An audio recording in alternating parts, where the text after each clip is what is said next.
All right. Thank you very much. All right. Welcome, everybody. Thank you so much for being here with us this evening. We're so glad you came. At this time, I'm going to call the meeting to order, and it's at 6:06. And we have a quorum. We're all here at approximately 8:30 p.m. The Board of Education will determine which of the remaining agenda items can be considered and acted upon prior to 9 p.m. and may continue all other items on which additional time is required until a further meeting. All meetings are scheduled to end no later than 9 p.m.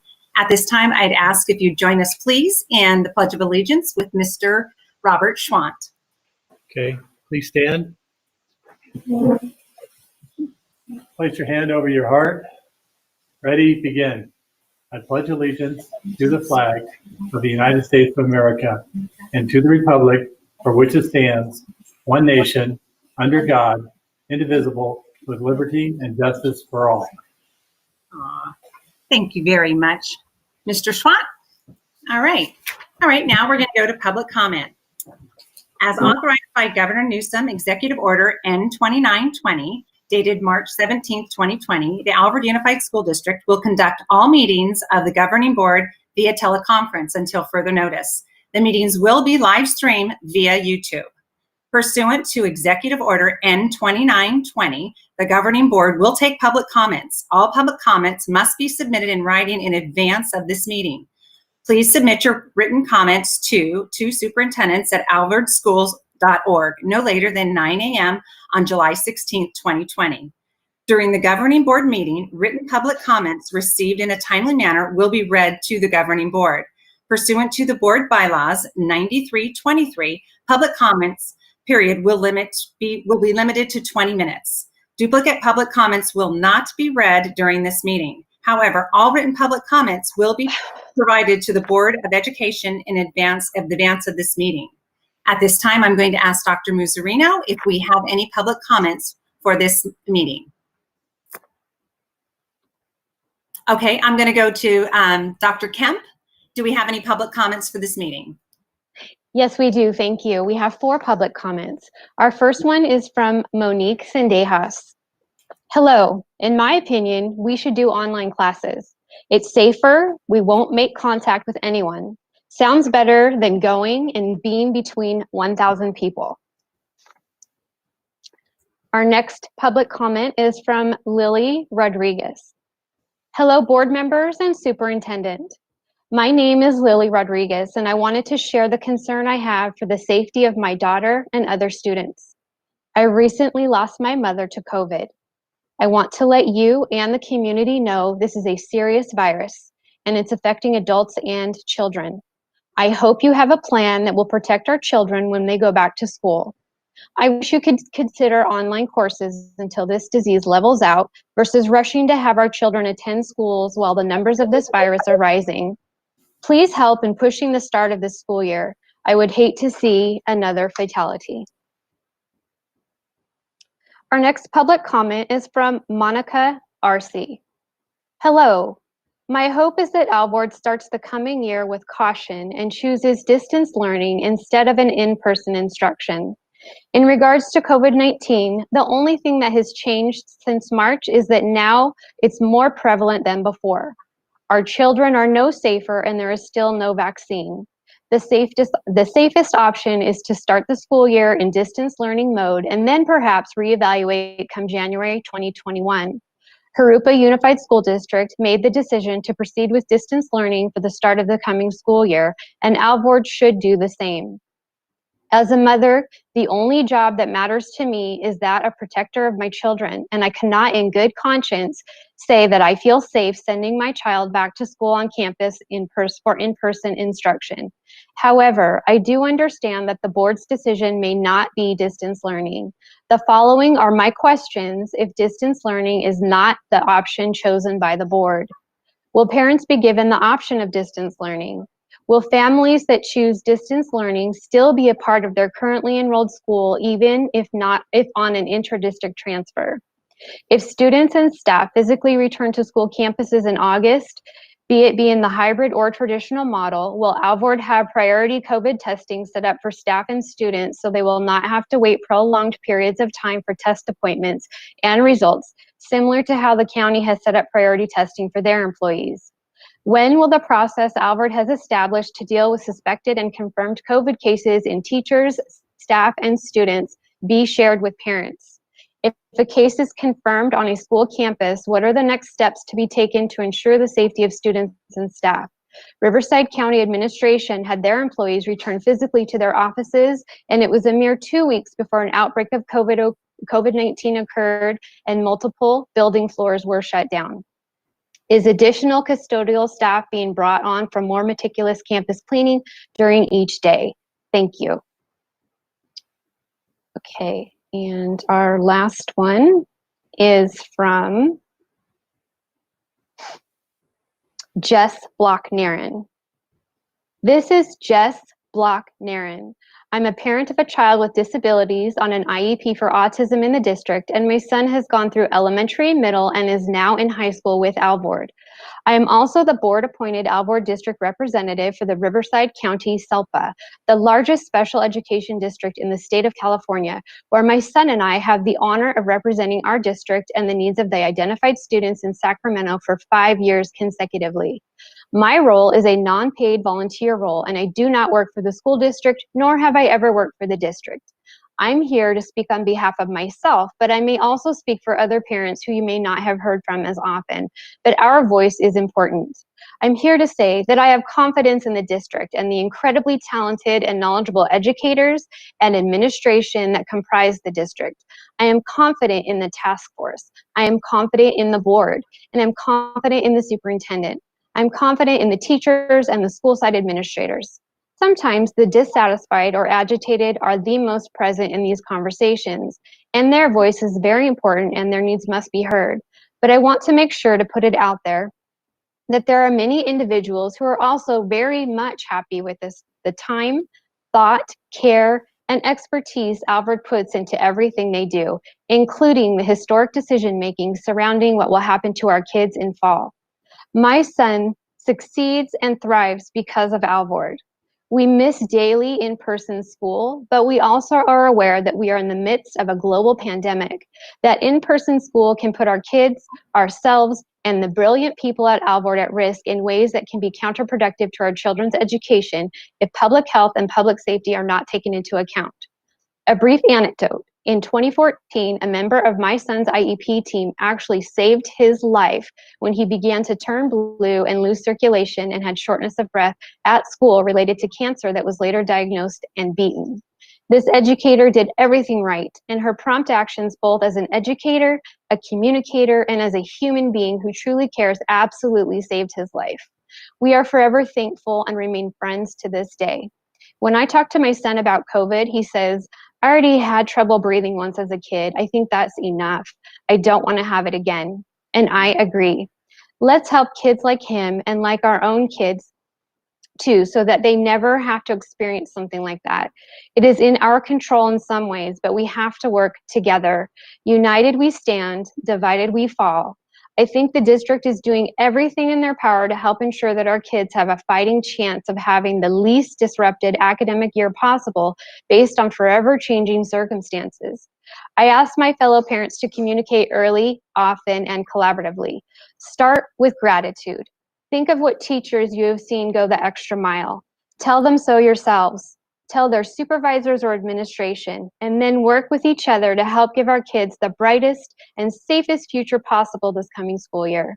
To that point, if I may be of service to any families during this time, especially as it relates to the special education, the district has my okay to distribute my information, and I'm happy to communicate as a parent with any families that would like to talk. Thank you. Thank you. Thank you, Dr. Kemp. You're welcome. Thank you. Anything else, Dr. Muzzarino? Do we have any other comments? We have one comment, but that will be during the item on the agenda that it addresses, which is the resolution. Okay. Thank you very much. With that, we're going to close the public hearing session, and we're going to go on to item 7, administrative reports. The superintendent will provide information related to the options for the reopening of the district schools for the 2020-2021 school year. So at this time, I'm going to turn this over to Dr. Muzzarino and his wonderful team. Thank you very much. Well, thank you, Madam President, and boy, what comments! Those are incredible comments, and in addition to the public comments, there's hundreds of emails that our families have sent to me and others, principals, teachers, and it all comes my way. And what I'm going to present tonight, along with my team, are the answers to those many, many, many questions. They are also on the FAQ, which I will share tonight, how to get there.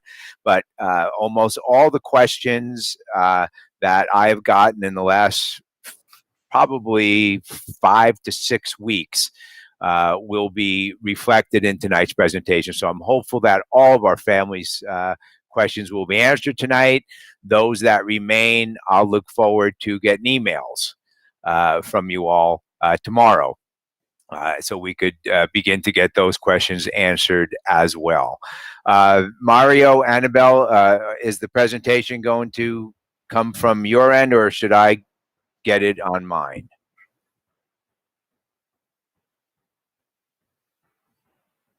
Well, I'm just going to get it on mine for now. And if in fact, Mario or Annabelle, you want to project it from your end, just let me know when we'll switch.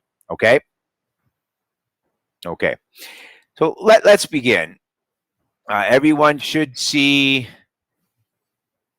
the task force, focus groups. We assembled a task force right around the time the county put theirs together to begin engaging our families and all of our stakeholders to ensure that we were leaving no stones unturned. So you could see here the variety of different groups that we used, and you could see the facilitators. They're all going to join me tonight to share a little bit about their group's work.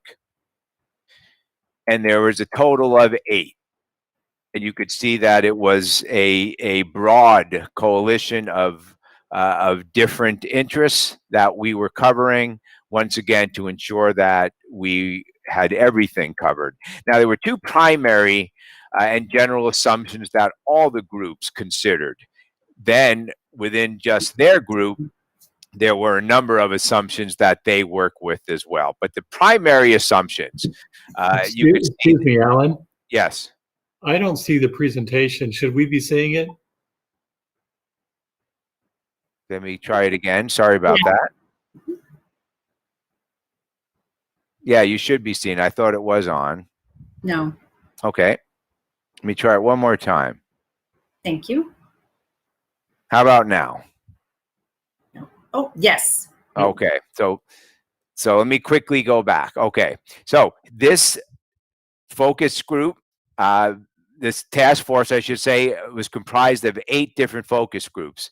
And you could see those up on the screen for those who are just listening: communications and public information, curriculum and instruction, business and operations, student services, personnel and risk management, technology supports, early childhood preschool support, and policy and governance. So we worked from 2 basic assumptions that all the groups shared. And then within each group, there were a number of other assumptions that were germane or specific just to the work of their particular interest group. But here's the primary assumptions that we all used. Number 1, that the impact of the COVID virus in the American education system is currently the great unknown. The current data suggests that children are likely to be infected with COVID at about the same rate as adults. And then the second of 2, COVID is mostly spread by respiratory droplets released when people talk, cough, or sneeze. It is thought that the virus may spread to hands from a contaminated surface and then to the nose or mouth, causing infection. Therefore, Personal prevention practices such as hand washing, staying home when sick, and environmental cleaning and disinfection are important principles. So those were the elements of which we were all considering when we were looking at everything through a specific and interest-based lens. But let me talk for a second about the overall guiding principle, because it's important that our families know. And I've had a lot of email exchanges with folks that really are anxious to get their children back in school. They're struggling in the distant model. They're isolated, and we know all kinds of challenges are happening out there with families. And everyone needs to know that that is our goal, has always been our goal. Let's get children back in school. How can we safely get our children back in school? Our teachers want to see our children. Our staff wants to see our children. And of course, our parents are ready to resume employment and a normal life as well. So we continue to focus on that being our guiding overall principle for what we are trying to accomplish. Annabelle, do I understand that you now have the presentation to be able to be presented from your end?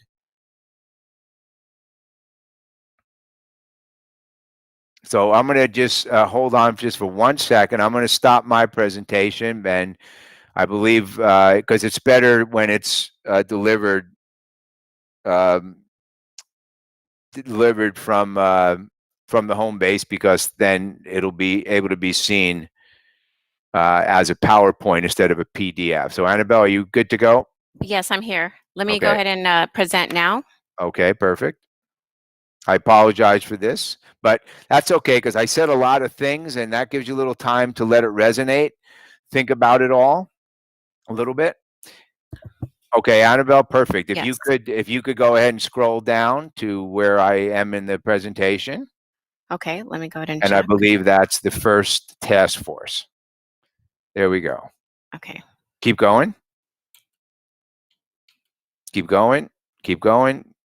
Keep going. There you go. Okay, so go back. All right. So we had 8 groups, and we had go back one more to the there you go.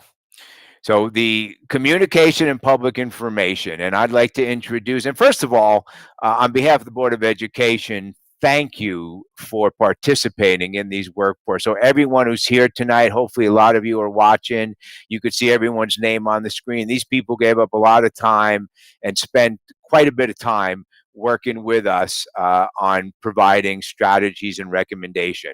There's thousands of strategies and thousands of recommendations. What you're going to see tonight is a reflection of those in our plan. So with that, welcome Alejandro. Mr. Cisneros, are you there? Yes, sir, I am. There you are. So Alejandro, if you'd be kind enough to share a couple minutes about the work of your group. Yeah, absolutely. So I facilitated the Communications and Public Information Task Force Subcommittee. District staff from different departments were represented, as you see on this slide. We had a student voice. We also had a parent member giving their input and their perspective. So first and foremost, I just want to thank everybody that served on this subcommittee.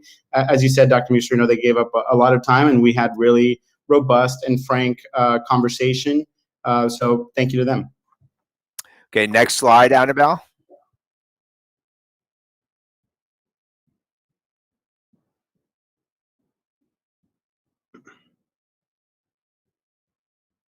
Thank you. These are the recommendations and the overarching themes of the 3 meetings that we had. We had 3 meetings, each of which was about an hour and a half long. But really, overall, what we discussed, our subcommittee discussion revolved around ensuring that our community was well-informed in regards to the reopening of schools. So the communication we felt needed to be timely, concise, easily accessible. The communication needed to be consistent. Families needed to be provided a platform so that their feedback and their concerns with the reopening of schools is listened to. Also, one of the recommendations that we gave to the task force was that the website be easily navigable. And I also want to just take this opportunity to thank Dr. Musterino and his team. They have already updated the landing page, so families can now get to what they need more simply, more easily. We recommended that we use all available communication methods. And then on the school campuses themselves, we needed to have large visible signage to communicate to our communities, our teachers, and our staff, our students, what the new protocols for safety are. The overall sentiment, if I could summarize this, is that it's crucial to have two-way communication, that the communication be flexible, that it's quick, and there needs to be an ease of understanding, of access and understandability for our families. Well, thank you, soon to be Dr. Cisneros. Okay, Annabelle, next slide.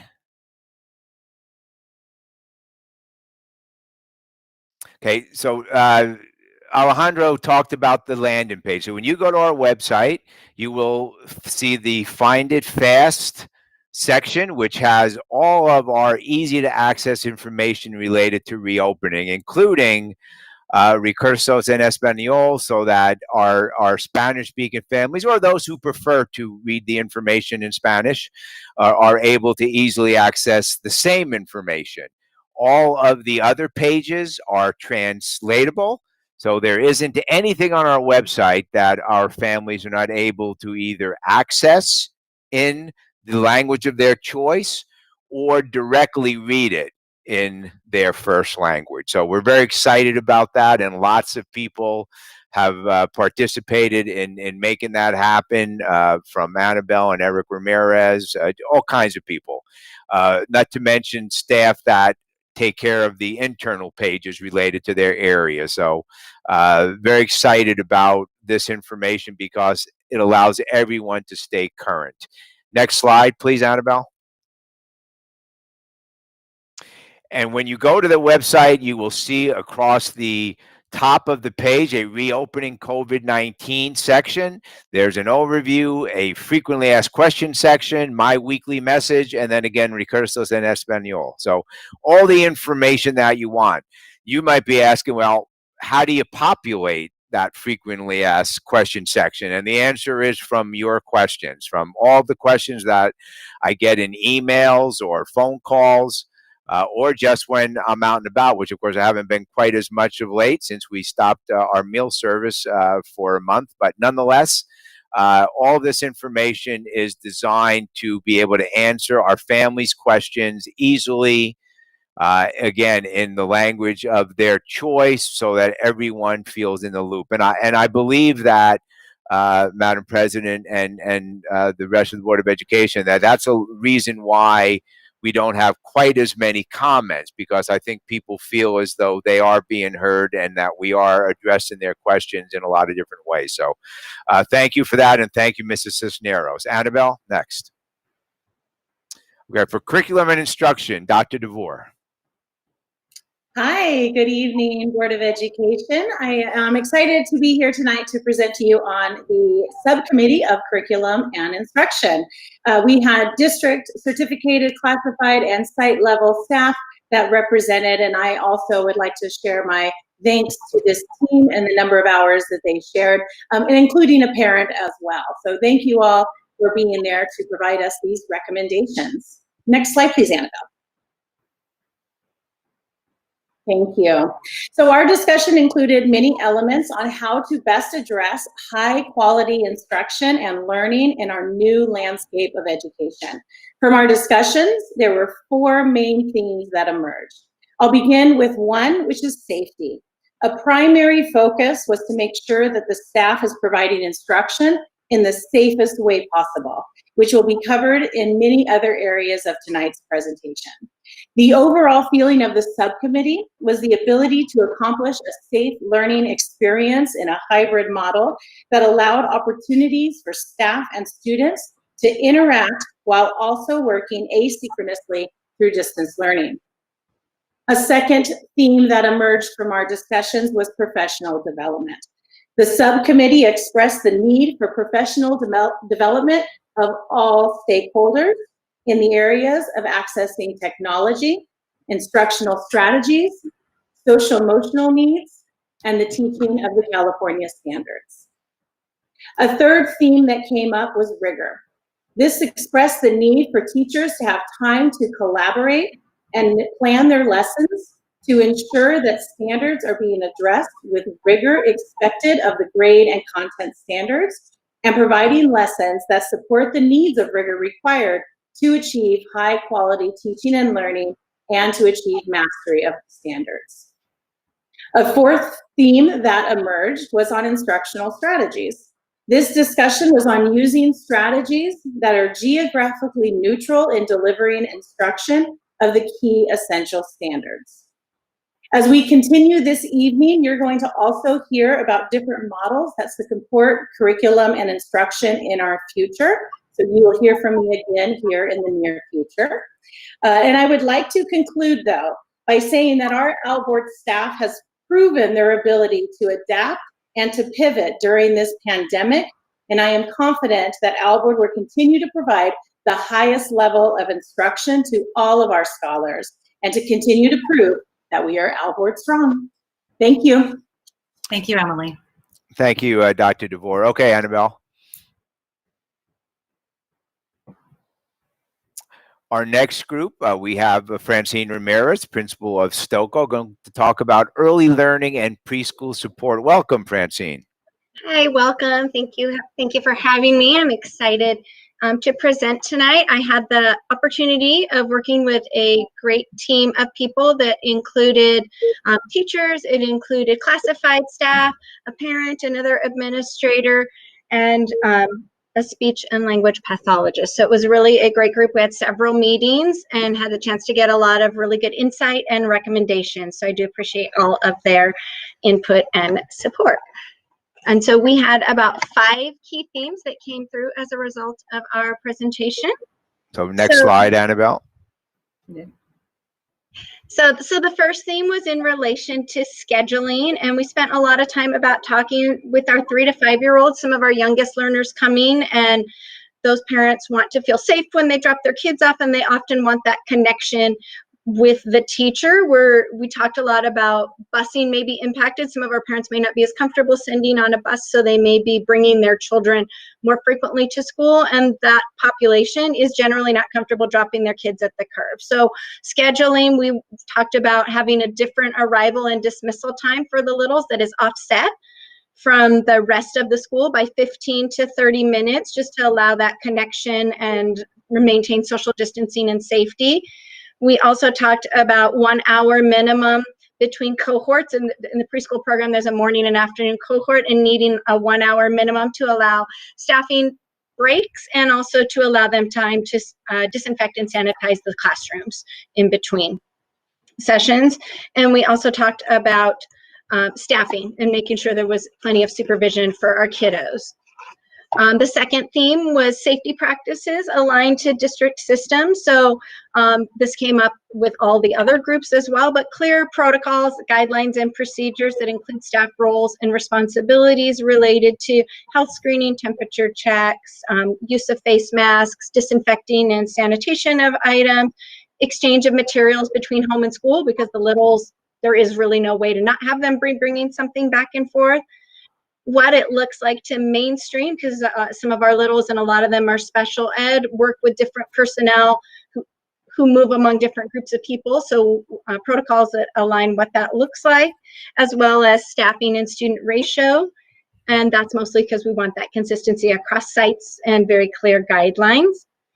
We talked about our third theme was a common platform of distance learning and communication, because regardless of what this looks like, we can anticipate either to absences or situations that require us to have a temporary distance learning only, that is one platform consistent across at least the site and ideally across the district, just to make it easier for parents and kids to know where they're logging in, what they're doing, and to use that platform if children come, to make sure kids know how to use that and that they have access to that and that that's modeled in the classroom, so that the transition, if we have to go to any kind of distance learning, is seamless for our kids and our parents. Our fourth theme was about individualized learning and sensory tools. Much of our learning that happens with our littles requires hands-on objects and manipulatives, and obviously we want to minimize kids sharing products, and so we wanted to put those into individualized kits so that we minimize kids sharing those tools but still give them those opportunities they need to learn. Our team also talked about strategies to separate kids in the classroom so that there's more distance between the littles, because we know that's probably the most challenging group to understand the social distancing.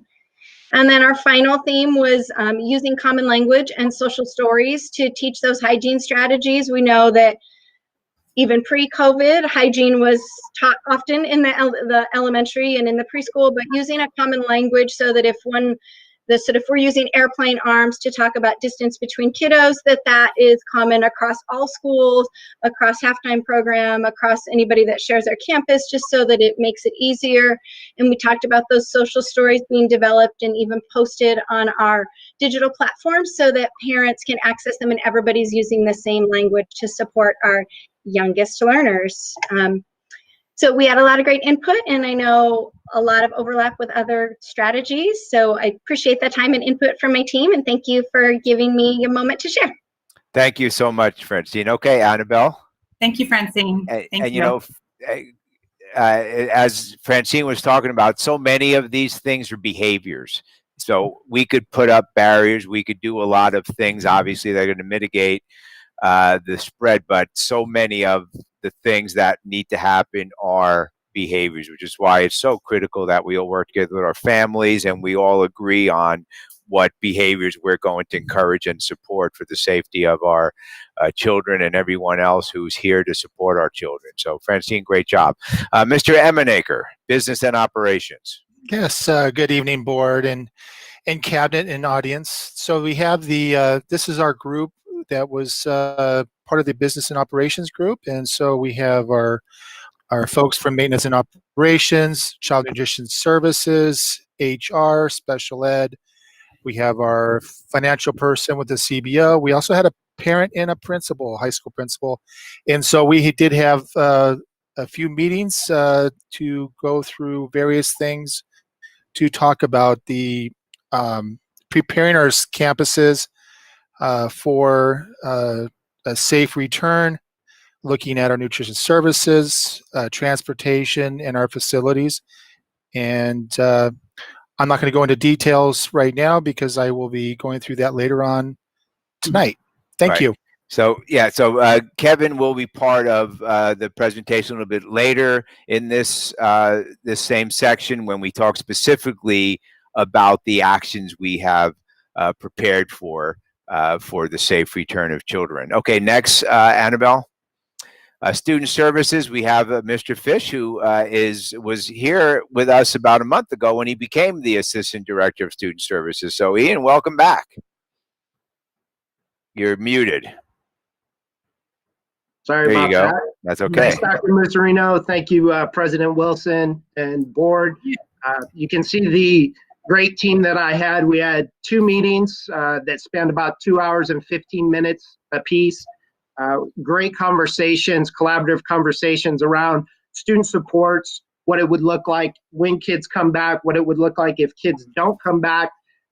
And the general consensus and overall theme, I think, for our group was connecting kids back to school, connecting kids back to services, providing pathways for them to get back on track to their educational experience and their learning. So our team kind of discussed the multiple options, and we felt that the hybrid model would probably be the best option for that because it allows us to then meet the students where they're at and provide services, to them that they may not be getting through the through the distance learning model. So Annabelle, if we can go to the next slide, please.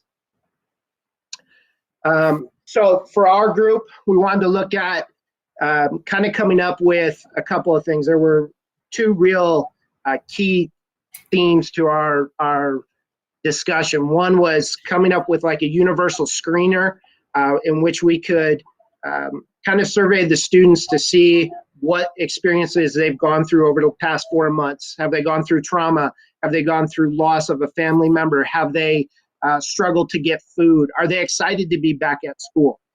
We want to make sure we're meeting those social, emotional, mental, and academic needs.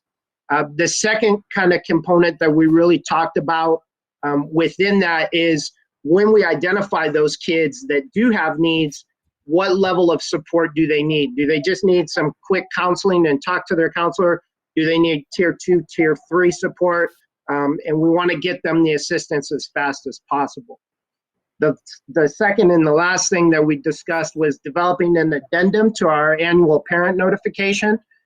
In that addendum, it would basically cover the COVID response and what our expectations would be for students and parents when they are on campuses, the behaviors we expect them to model, our policies, our procedures in terms of reaction to if a student does become sick, what's going to take place. As a team, we felt that we needed some guidance probably from a legal outlet of that, legal counsel, and helping develop that to make sure that we're crossing our T's and dotting our I's. Ultimately, we want to see our kids back so that we can provide them the supports that they need to continue the great education that they get in AUSD. Great. Thank you. Thank you, Ian. Annabelle, you could move on to the next slide. And clearly the challenge comes with identifying the children's needs, and that universal screen is something that we do immediately, and we begin to identify the children that we really have to provide additional support. Once again, not knowing how long we may have the children on our campus, dependent upon just how this disease continues to move. Our next group, Personnel and Risk Management, Bob Presby, our Assistant Superintendent of HR. Dr. Presby. Thank you, and thanks everyone for giving me the opportunity to speak about my group this evening. We met regularly, and as you can see, we have members of our CSEA group, our benefits manager, who also is responsible for our personnel risk management, people from fiscal and admin services, along with other classified employees, administrators, and a parent. And Annabelle, if you'd go to the next slide. A couple of focus points that came out for us is that we focus all of our work on policies and procedures intended to keep all staff and students safe for all on work or at school. So while we were looking at various models based on the fact that we were working on personnel and risk management, our work was primarily when people return to school in any capacity, all staff and all students need to be safe, and the policies and procedures need to be in place to ensure that. We focused highly on the California Department of Public Health and the California Department of Education for their guidelines and I wouldn't say mandates in this case, but really the guidelines for safely returning people to work and school. Next slide, please. Some other points we talked about. We've been working closely with both our associations for safety, working conditions, and leave policies. The work of this group was outside of what we would negotiate and bargain with our employee group, so we kept those very separate. This group really gave us some ideas that we brought forward and been working with both our associations. We are also following the guidelines of the Family First Coronavirus Act, which has expended family leave and medical time for coronavirus-related absences, including childcare. So we focused on that. And again, most of that will fall under the negotiations and bargaining that we hope to bring you those at a recent, or hopefully very soon, what the agreements are between both associations. Another thing that's a big point for us, just as Mr. Fish talked about emotional, social needs of our students, we wanted to focus on the needs of our employees. We have an outstanding employee assistant programs for both our classified, certificated, and management that often people aren't aware of. And these are available to even our part-time employees that don't receive benefits from us. So we were, it felt very important that this information needed to be readily available and present for all of our employees to know that in this trying time, you do have access to mental health services, and we want to make sure that they're able to access that as quickly as possible. And lastly, we talked about if we do have employees who have medical needs that maybe would prevent them from returning to work, or they would need special accommodations to return to work, that we would use our interactive process, which is headed up by Amanda Benitez in our benefits department. And that is where we work with our employees to see if we are able to return them safely, what do we need to have in place? Or in some cases, do we continue remote work until we can find a safe solution? Next slide. Thank you. Thanks, Bob. Okay, Annabelle. Okay, thank you. Dr. Presby, appreciate that effort, and I too want to thank our associations. They've been absolutely wonderful working with us throughout this crisis. Can't do what we do without it. Michael Willingham, technology supports. Hi, Michael. How's everybody doing tonight? Well. Sounds good. So good evening, everybody. We had the task of how are we going to support the technology in the different models. And so I had a great group that I work with that represents from multiple areas, different school grade levels, and then also special ed. So we came up with some ideas of how we're going to support, what platforms we're going to use, and things that we'll need to keep moving forward. Next slide, please.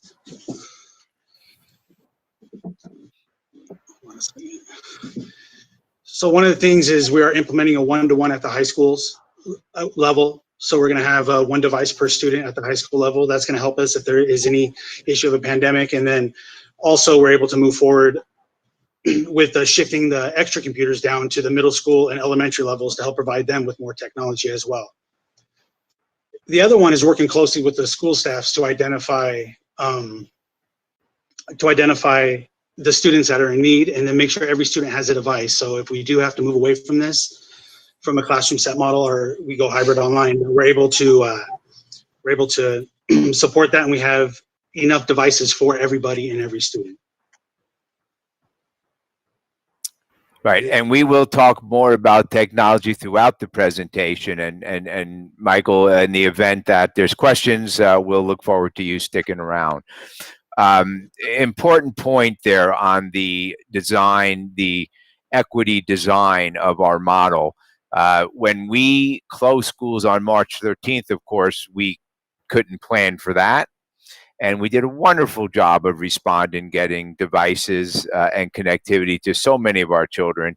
We had up to 16% of our children at one point had gotten a loan or laptop, which we have kept. The students have kept them over the summer. But now we get the luxury of planning for this. So in the event that there is a school closure, be it a single school because of an outbreak or be it something beyond, now we will be prepared in as much as all of our children will be connected and they will have their devices and that Wi-Fi connectivity so that they'll continue the education process, the continuity of learning, regardless of whether it's in person or from home. Policy and governance, Dr. Kemp. Thank you, and thank you to my fabulous team.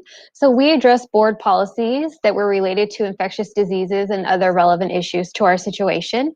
We integrated this information into how our proposals are communicated to our school board and now to our community. And we found that no new board policies were necessary to be written. Perfect. Super. Thank you. Okay, so thank you, Dr. Kemp. So You're welcome. the policy side of the house, of course, all the work that we're doing here as a Board of Education, as a governance team, as I mentioned earlier, all of these policy considerations are designed not only for equity, but to bring our children back on campus as safely as possible so that we could continue our children's education. Okay, next slide, please. Other data points and information. Next slide. So in addition to all of the feedback and the recommendations and the strategies, and as I've shared, there's thousands of them, literally. The board, of course, has had access to all that information, and all of these strategies, these concepts, these ideas are all reflected in the plan that we're presenting to you tonight, Board of Education, and to our community, of course. Our surveys, those of you who have been following the newsletter weekly know that there's been a trend line moving in a different direction from the beginning, when we had 51% originally that wanted full in person, kind of back as it was before schools closed. But the last 775 people who took the survey, only 24% of that group were interested in full in person. So that's clearly a reflection of the current climate, as I had written in my most recent message to our community. So you could see overall from the last group with somewhere around 3,300, about a quarter of our families. We have about 18,500 students, but there's about 13,000, 14,000 families. We have 3,250 children who are multiple families. So in other words, they go to multiple schools in some cases as well, which is also reflected in our plan that we will be presenting. Again, Board of Education, know that we have left no stone unturned. Families, you too feel rest assured that we are covering every single element. So you could see that the change now, there's so many more people interested in distant or hybrid, clearly a reflection of what's happening here in the city of Riverside. Next, Annabelle. The secondary student survey, about 2,500 children so far, and it's not that far off from what their parents have been most interested in. So the hybrid model, back to school, of course, kids want to come back to school. Who doesn't, right? You're chomping at the bit to come back to school and get back into the swing of things and play sports and hang out with your friends, all the things that right now are on hold. So again, our students are ready to come back, but obviously they're quite reasonable and realize that that might not be a reality at this point, and we're very thoughtful in then choosing a alternative model, 14% with a full distant model. Annabelle, next. Our elementary, TK5, and we did ask moms and dads to help, but I'm sure moms and dads were not influencing their children in any way, but we did ask them to help the youngest of our children. And you could see a much higher percentage. It's a much smaller sample, by the way, about a third of the secondary students. But nonetheless, it's still a representative sample. And you could see that a lot more children are interested in online. Now, of course, these children got on and took the survey, so maybe they happen to be very technologically savvy and really love that idea. Next, Annabelle. So in addition to all of the task force information, which again, we've done over time, so we've all been able to digest that information in small chunks. Then, of course, we have all of our survey data, all of the phone calls and emails that our Board of Education get from constituents. And then the last piece is the current conditions and what's happening related to why we're here talking about reopening schools. Who knew? But here we are. Certainly, it appears to be trending in a direction that we did not expect when we started thinking about what this school year was going to look like. So we will continue to keep a very close eye on this. And whatever school board decisions are made around the country and the world for that matter, that could change in an instant, just like it did back on March 13th. So I just hope that everyone recognizes that we're preparing for whatever potential situation might occur as best we can. Annabelle? Guidance. We receive guidance from a variety of different sources, and those of you who've been following this closely know that sometimes it appears to be conflicting. We know what's happening in Washington, D.C. regarding some controversy with these. We see kids. We look at this guidance and we see kids. How does this work to help us reach our goal of reopening our schools safely and continuing the education of our children while we keep all of our employees and our community safe? And the primary documents, of course, are the California State Department of Education, as well as California Department of Public Health, which works closely with the Riverside County Department of Public Health. Recall back on March 13th when schools closed, that was an order from the Riverside County Department of Health, Dr. Kaiser, who at that point closed schools. So again, there's a lot of things that could happen. Potentially, we have to be prepared for all of them. Annabelle? Okay, the American Academy of Pediatrics, this has been amongst the guidance documents that we have followed most closely because much like our basic principle, bringing kids back to school is our priority. Kids need to be in school, and everything we do has to weigh the option of if they're not at school, then what? And might that be worse? So they have been very clear with their guidance, but recently, in fact, yesterday came out to clarify some of their guidance. I hear from many, many families who also follow the American Academy of Pediatrics and have said, they're really recommending schools are open and kids come back to school. And I say, I agree. And I know that. And we too want that to happen. But not at the expense of our children's health or our staff's health. So yesterday, Dr. Gaza, the spokesperson for the American Academy of Pediatrics, was interviewed, and I captured the part of the interview that had to do with school. So Annabelle, if you could click on that, it should play. Make sure your volume is on.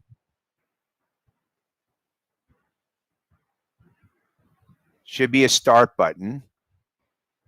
It's on pause right now. If you go down it a little bit, there you go. Okay, click that. Is your volume on?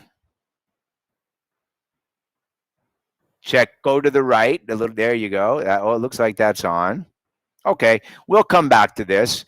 I will tell you that the guidance had to do with recognizing that it is a local decision, that as much as they are advocating for children to get back in school, not at the cost of anyone's health. So it has to be done in the context of your community and your specific situation. So we'll hope to get that up a little later, or I will just encourage you, this website, this presentation is already on our website, by the way. I should have mentioned that, I forgot to. If you go to our landing page, you'll see it there. You could follow it there, and perhaps you could listen to it at your leisure. Okay, next one, Annabelle. So as I've mentioned a couple times, the recommendations and strategies are in what we're presenting tonight. In other words, we're not going to lay out 2,000 recommendations or strategies that the task force provided, nor are we going to discuss the many, many strategies and recommendations of the state, because there's thousands and thousands of them. What we have done as a steering committee has brought it all together. Utilize it in the context of our work with our needs and our community in mind, our employees and our children. So you're going to see all of it reflected in how we are proposing that we safely reopen schools. Next slide, please. So as I've mentioned, please visit our website frequently. Currently, you could go on there and learn all about athletics, our opening school plan that I'm talking about tonight. It's a Q&A, safety Q&A, all the questions that you have asked me. I then take them and I put them right into the FAQ so that everyone, because everyone has the same thoughts, they just don't all ask the question. So it's just a great way for us all to be together. And I just love the fact that our community is so responsive to it. Next slide. Okay, now, 3 models. Board, here we go. I have written extensively in all of our messaging, our weekly messaging about the possibilities. There's basically 3 ways schools could open. Either fully reopen, which some districts have thought about doing, kind of walking back on that a little bit lately. And if that's the case and you do bring children back, all children, that would be the least restrictive environment on a continuum from least to most restrictive. And you could see here the range of preventative measures that would be implemented. Not all, not limited to these, but these would be the basic preventative measures that we would take. Next slide. And there's another list of them. We will get into all of these individually with examples and pictures a little bit later on the presentation. So that would be the least restrictive environment, which would bring all children back to school at the same time, with a variety of different strategies used to try to mitigate as best you can having that many children on your campus. So the question, of course, is how do you safely distance under those circumstances, and how do you do all of the many things that we know is best practice and guidance under those conditions. The next slide, please, Annabelle. I'm going to address this right now early on because lots and lots of folks have been asking about it. And we all get it. There are certainly, there's a lot of discomfort having to do with face covering. There's questions about CO2 and other problems. There's no doubt that wearing a face mask for 8 hours is not good. However, we have to balance that.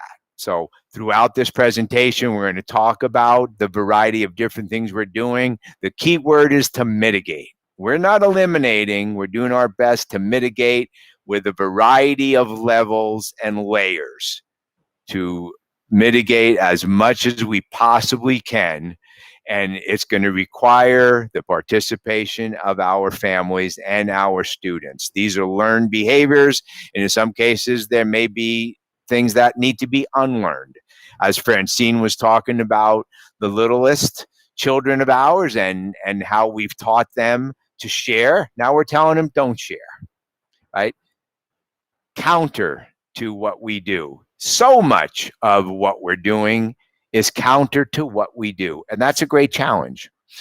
And I think some of the districts that have chosen perhaps to do a distant model only to start the year or for the semester, in large part recognize the incredible number of challenges that come with having children on campus. But we have a board policy. Go to the next slide, please, Annabelle.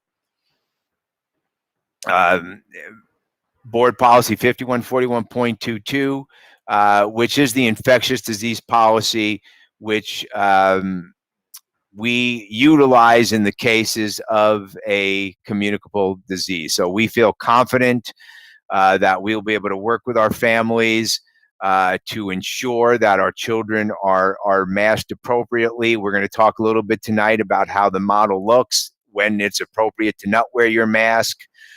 But for the most part, you know, you wear a mask for others, and it may, in fact, protect you as well. So this is another example of us all coming together and agreeing on a set of norms that we're going to abide by to do our best as a community to keep everyone safe. Next slide, please. Okay, we're moving on from Model 1. Model 1, everyone back in school with all these variety of different preventative measures. Now, Model 2. Model 2, everything we just talked about, but half the students. 50% come on Monday and Wednesday, for example. 50% come on Tuesday and Thursday, for example. Friday's a day teachers are able to work with specialty groups of students as well as other students who need additional assistance. We will get into this in more detail when Dr. Kemp and Dr. DeVore break it down a little bit later and deconstruct what this model looks like. I have bolded in the bottom, students will follow the same preventative measures as Model 1. But of course, it's easier to do and more reasonable to expect to be able to hold everyone to that high standard of care, which, by the way, is how we measure ourselves. It's the standard of care. You drop your children off at school, your children are safe, and you could feel good about that. Well, now, of course, the game has been upped a little bit, so it's a little bit more of a challenge. And we, of course, want to be the gold standard of care as it relates to how we are going about keeping everyone safe, staff, and of course, our employees. Next slide, Annabelle.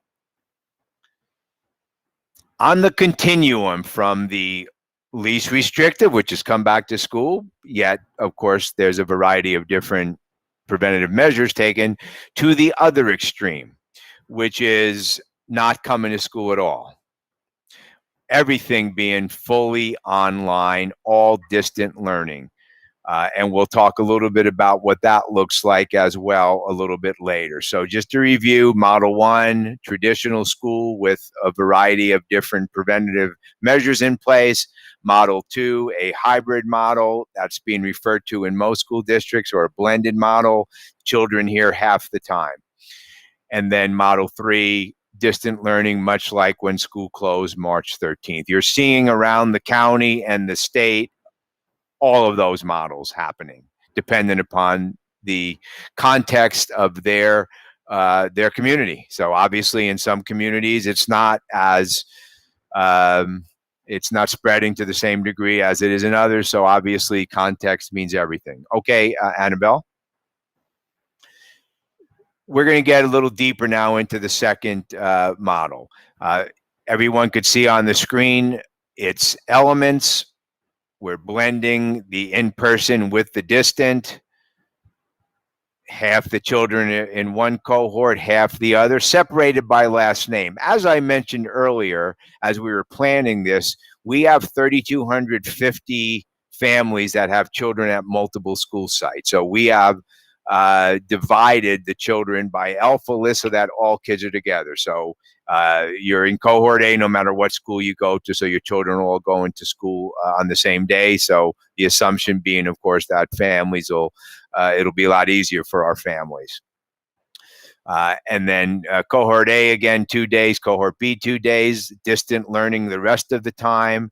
Again, distant learning, as I described that, it's when the teacher is in one place and the students in another, right? There's a distance between them. That is a serious distance between them, like a different zip code, perhaps. So that's what distant learning is. And then teacher office hours are built in this as well. And as, again, I mentioned, what's on everyone's mind is preventative measures. I want my children to learn and continue to socialize and have a wonderful experience in school. I want to know they're safe. That's my job, keeping them safe. We heard that in one of our messages earlier today, one of our public comments. I mean, that's the job of a parent. We're all parents, so we all understand. Next slide, Annabelle. Okay, at this point, I would like to reintroduce Dr. Emily DeVore, who directs our early and elementary education, to take you through the models. Dr. DeVore. All right, good evening, board, cabinet, and members of the audience. Once again, I told you I would be back, and so here I am. I'm excited to share with you an example of the Model 2 being a hybrid model in an elementary setting. The Educational Services Office has been really researching and evaluating models since March 16th. So please know we've taken a lot of time to really look at these models to identify what is the best we can do with our current situation. So thank you for taking the time to hear about our hybrid model this evening. So we can go ahead and go to the next slide, which will give you a visual of what Dr. Musarino just shared in a narrative form. An elementary TK through 5 hybrid model is having students come on campus 2 days per week, and 3 days they would be off campus experiencing distance learning activities that are provided by their teacher. So for example, cohort A will go to school, to the physical school on Mondays and Wednesdays by their alphabet last name. And on Tuesdays, Thursdays, and Fridays, they would be off-site and engaging in distance learning activities. Where cohort B would come to school to the school campus on Tuesdays and Thursdays, being off on Monday, Wednesdays, and Fridays. When students are on campus, instructional minutes are the standard number of minutes that we have always had in the past. And so for all intents and purposes, it's a traditional day for those students. They will come to school and experience school just like they did back in before March. Okay. Then on Tuesdays and Thursdays, again, they do have their distance learning activities as assigned and provided by their teacher, in addition to receiving supports from our other support systems, our special ed teachers, our physical education, our music, our elementary literacy teachers. All of those people will be providing supports throughout the week as well to really mitigate the learning loss and the extra supports that some of our scholars are going to need. So on the next slide, it does describe our Friday. So on Friday, no students would be on campus on Friday. However, students are still in school. So I don't want to get that confused. They're still in school, they're still learning, They're just learning in a distance learning type of setting. The teachers, again, will be providing them supports throughout the week to prepare them for this day. But as I mentioned earlier as well in my curriculum and instruction meeting, section, the importance of really providing our teachers adequate time to prepare lessons that are high quality. It's going to take some time because this is a very new landscape of learning for all of them. And so they do need to have professional development and staff meetings to support that, and then preparation and collaboration. And we built that in on our Friday schedules. But on the Friday schedules, we also have office hours and student supports. So our teachers will still be live and available for all of our scholars for 2 hours a day to provide individualized support and small group supports and lots of different things throughout the Friday as well, while the teachers are still receiving their professional development that they need. So on the next slide, it gives you an example of a typical TK through 5th grade student's learning day. If I am cohort A, which I potentially would be, my last name is DeVore, on Mondays and Wednesdays, I have a traditional school day. I'm going to come to school and I'm going to interact with my peers and I'm going to interact with my teacher. I'm going to have physical education and I'm going to have lunch and all those things that especially our smallest of kids really love to have, and our big kids for all due respect as well. And then on Tuesdays and Thursdays, I will be home and I'll be engaging in distance learning with the teacher-developed learning activities. The days on Monday and Wednesday are a regular school day, whatever the school hours are, those are the times the students are at school. On Friday, again, at-home distance learning, they can meet with their teacher 2 hours for extra office hours, for extra support. So this is a general summary of what a TK through 5th grade class would look like. With that, it comes with a number of questions. So I wanted to address some frequently asked questions here this evening, and hopefully we can answer all the ones that are lingering. Will all faculty and staff be trained on any new norms before school opens? The answer is yes. In addition to the faculty and staff being trained on norms before school opens, please know that there is plans for training of our students on the needed hygiene practices and things of that nature as well. Next question.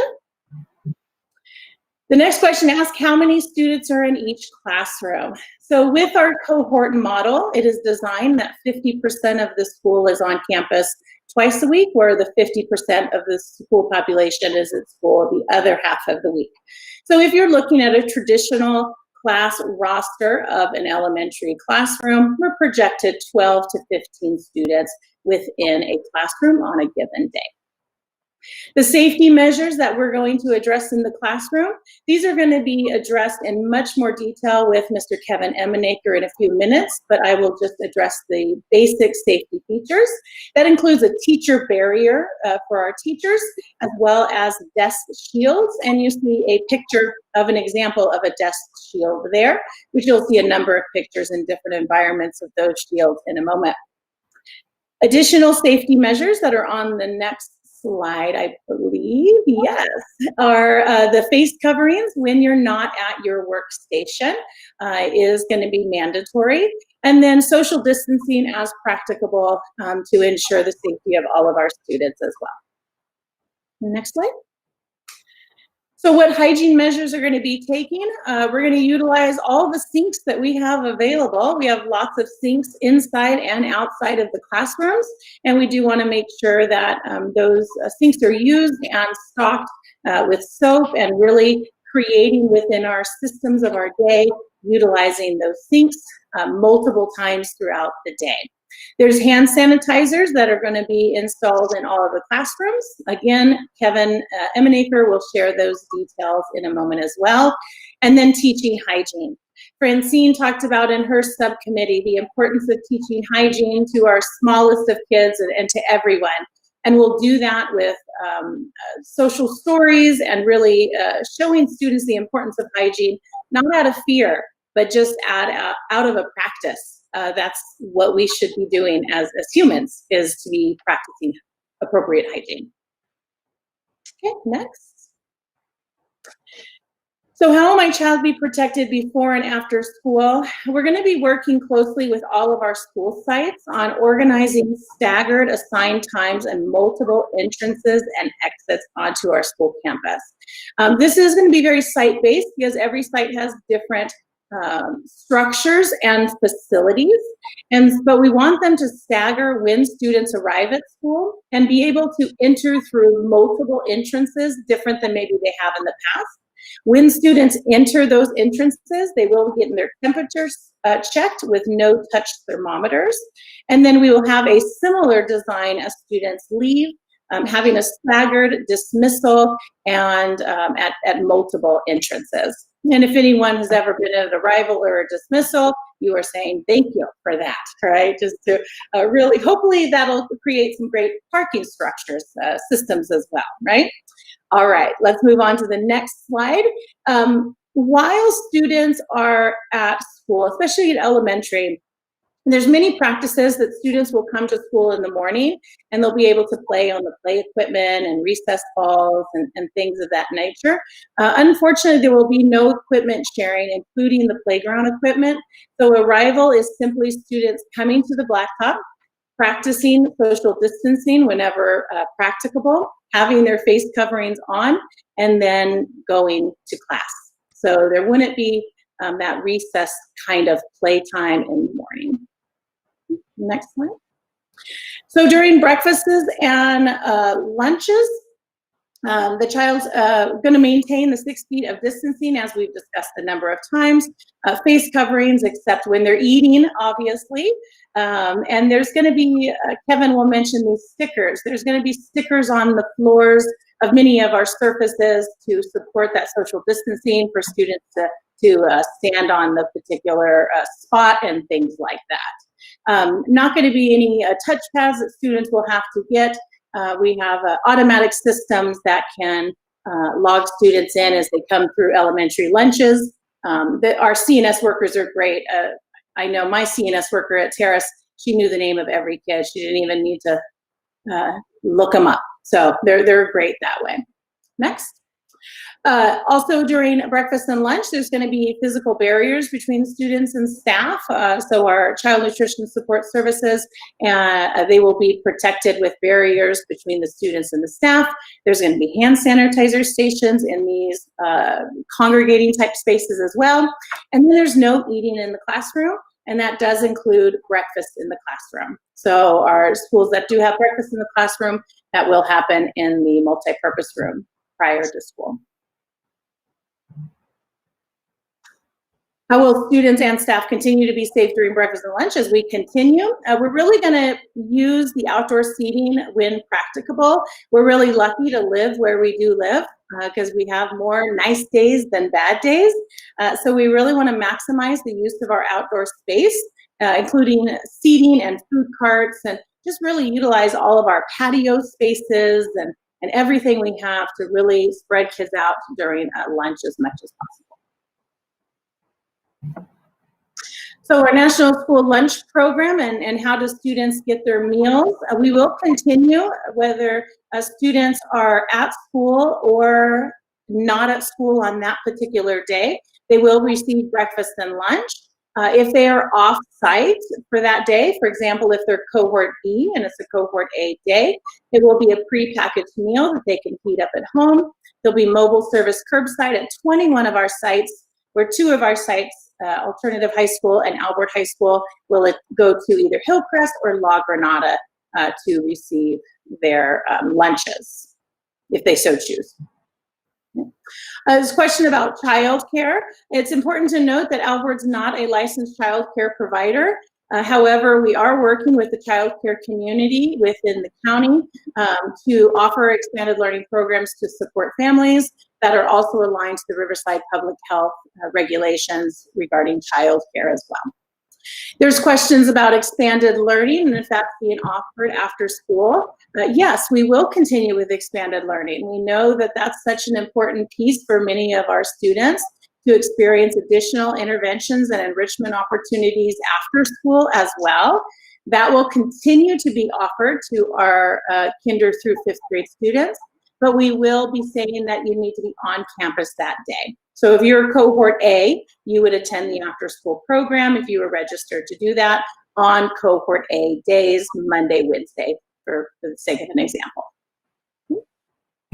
Oh, that's it. Thank you, Dr. Kim. All right, thank you. First, I'd like to say thank you so much to the team who reviewed our instructional model proposals. We really, really greatly appreciate your input. So I just wanted to make sure I said thank you. Okay, Annabelle, next slide. All right, so secondary, just as elementary, our students are split up 50-50, so only 50% of our students are on campus a day, and you are either in cohort A or cohort B. You are on campus 2 days a week, and you have distance learning at home 3 days a week. So for secondary, our students are going to be on a block schedule. So they will attend 3 periods a day, and our blocks are 2 hours a day. Being on a block schedule actually decreases the number of interactions that our kids have with each other, and it really gives our teachers time to engage in very robust lessons, and it allows them to really maintain the academic integrity of their instructional program that will continue throughout the week. For the 3 days at home, our students will engage in these carefully developed distance learning lessons that are designed by our awesome teachers. These lessons will also be robust, and they will maintain the rigor of the classroom.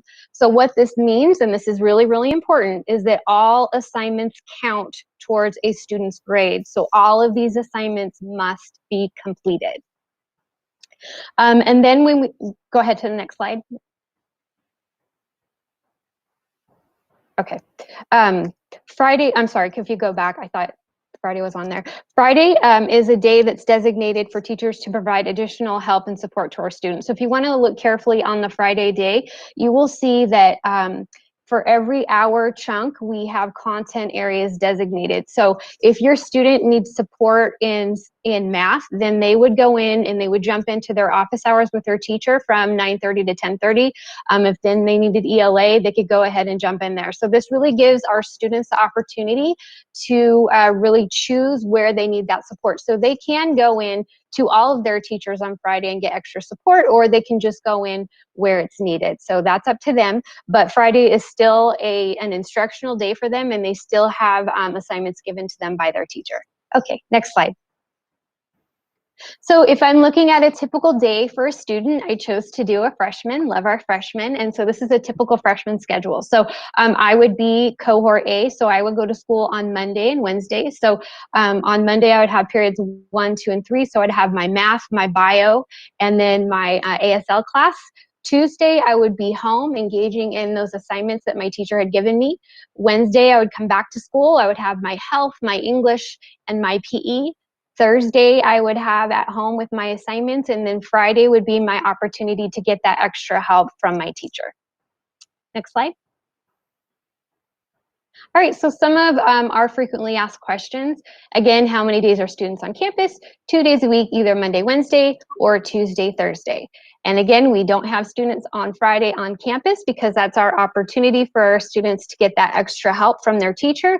And as Dr. DeVore stated, we want to give our teachers really nice big chunks of time to dedicate to their preparation and their collaboration for this huge undertaking that they are taking. So we want to give them a lot of time to do that as well.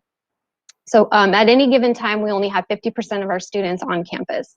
When we went to our secondary schools, it's projected that about 15 to 18 desks can fit in a classroom and be appropriately socially distanced. Next slide. Okay. How will services be provided to students? This is very, very important. So all of those additional supports like our special education, our English language learner support services, those will actually be woven in throughout the week. And so when your students are home on their at-home distance learning days, their special ed teacher may pull them to go on a Google Meet with them to provide additional support. They may have their special education assistant or their bilingual assistant helping them. So we will work with families to really ensure that we are meeting compliance for special education and that we're providing the optimal supports that our students need. All right, here's the big question. Will there be sports, right? We're all wondering about this, and it's a very, very important topic. As of today, we are still not allowed to practice, as you know. So CIF plans to announce by July 20th what our seasons will look like. So if our seasons were going to open or whether they're going to push them back. So they will give us that guidance. They have said by July the 20th. However, when we do open, please rest assured that we will follow safety precautions and guidelines that we've already set in place. Our athletic directors have done an amazing job getting that all ready to go because everybody's chomping at the bit to get back into sports. So that includes sanitization, that includes temperature checks, and all of our coaches will be trained on this as well. Next slide. Okay, will there be marching band? Again, just like sports, it's going to depend on the conditions when school starts. So again, we're on hold with the marching band. And choir and theater, yes, we will definitely have choir and theater, but we will have to modify what we do in class to make sure that there's 6 feet of distancing, that there's face coverings when we're singing, and any additional measures that we need to put in place, and maybe, you know, thinking about going outdoors. So we're going to take a look at all of those things when school begins. Next slide. Okay, Dr. Musarino, it's you.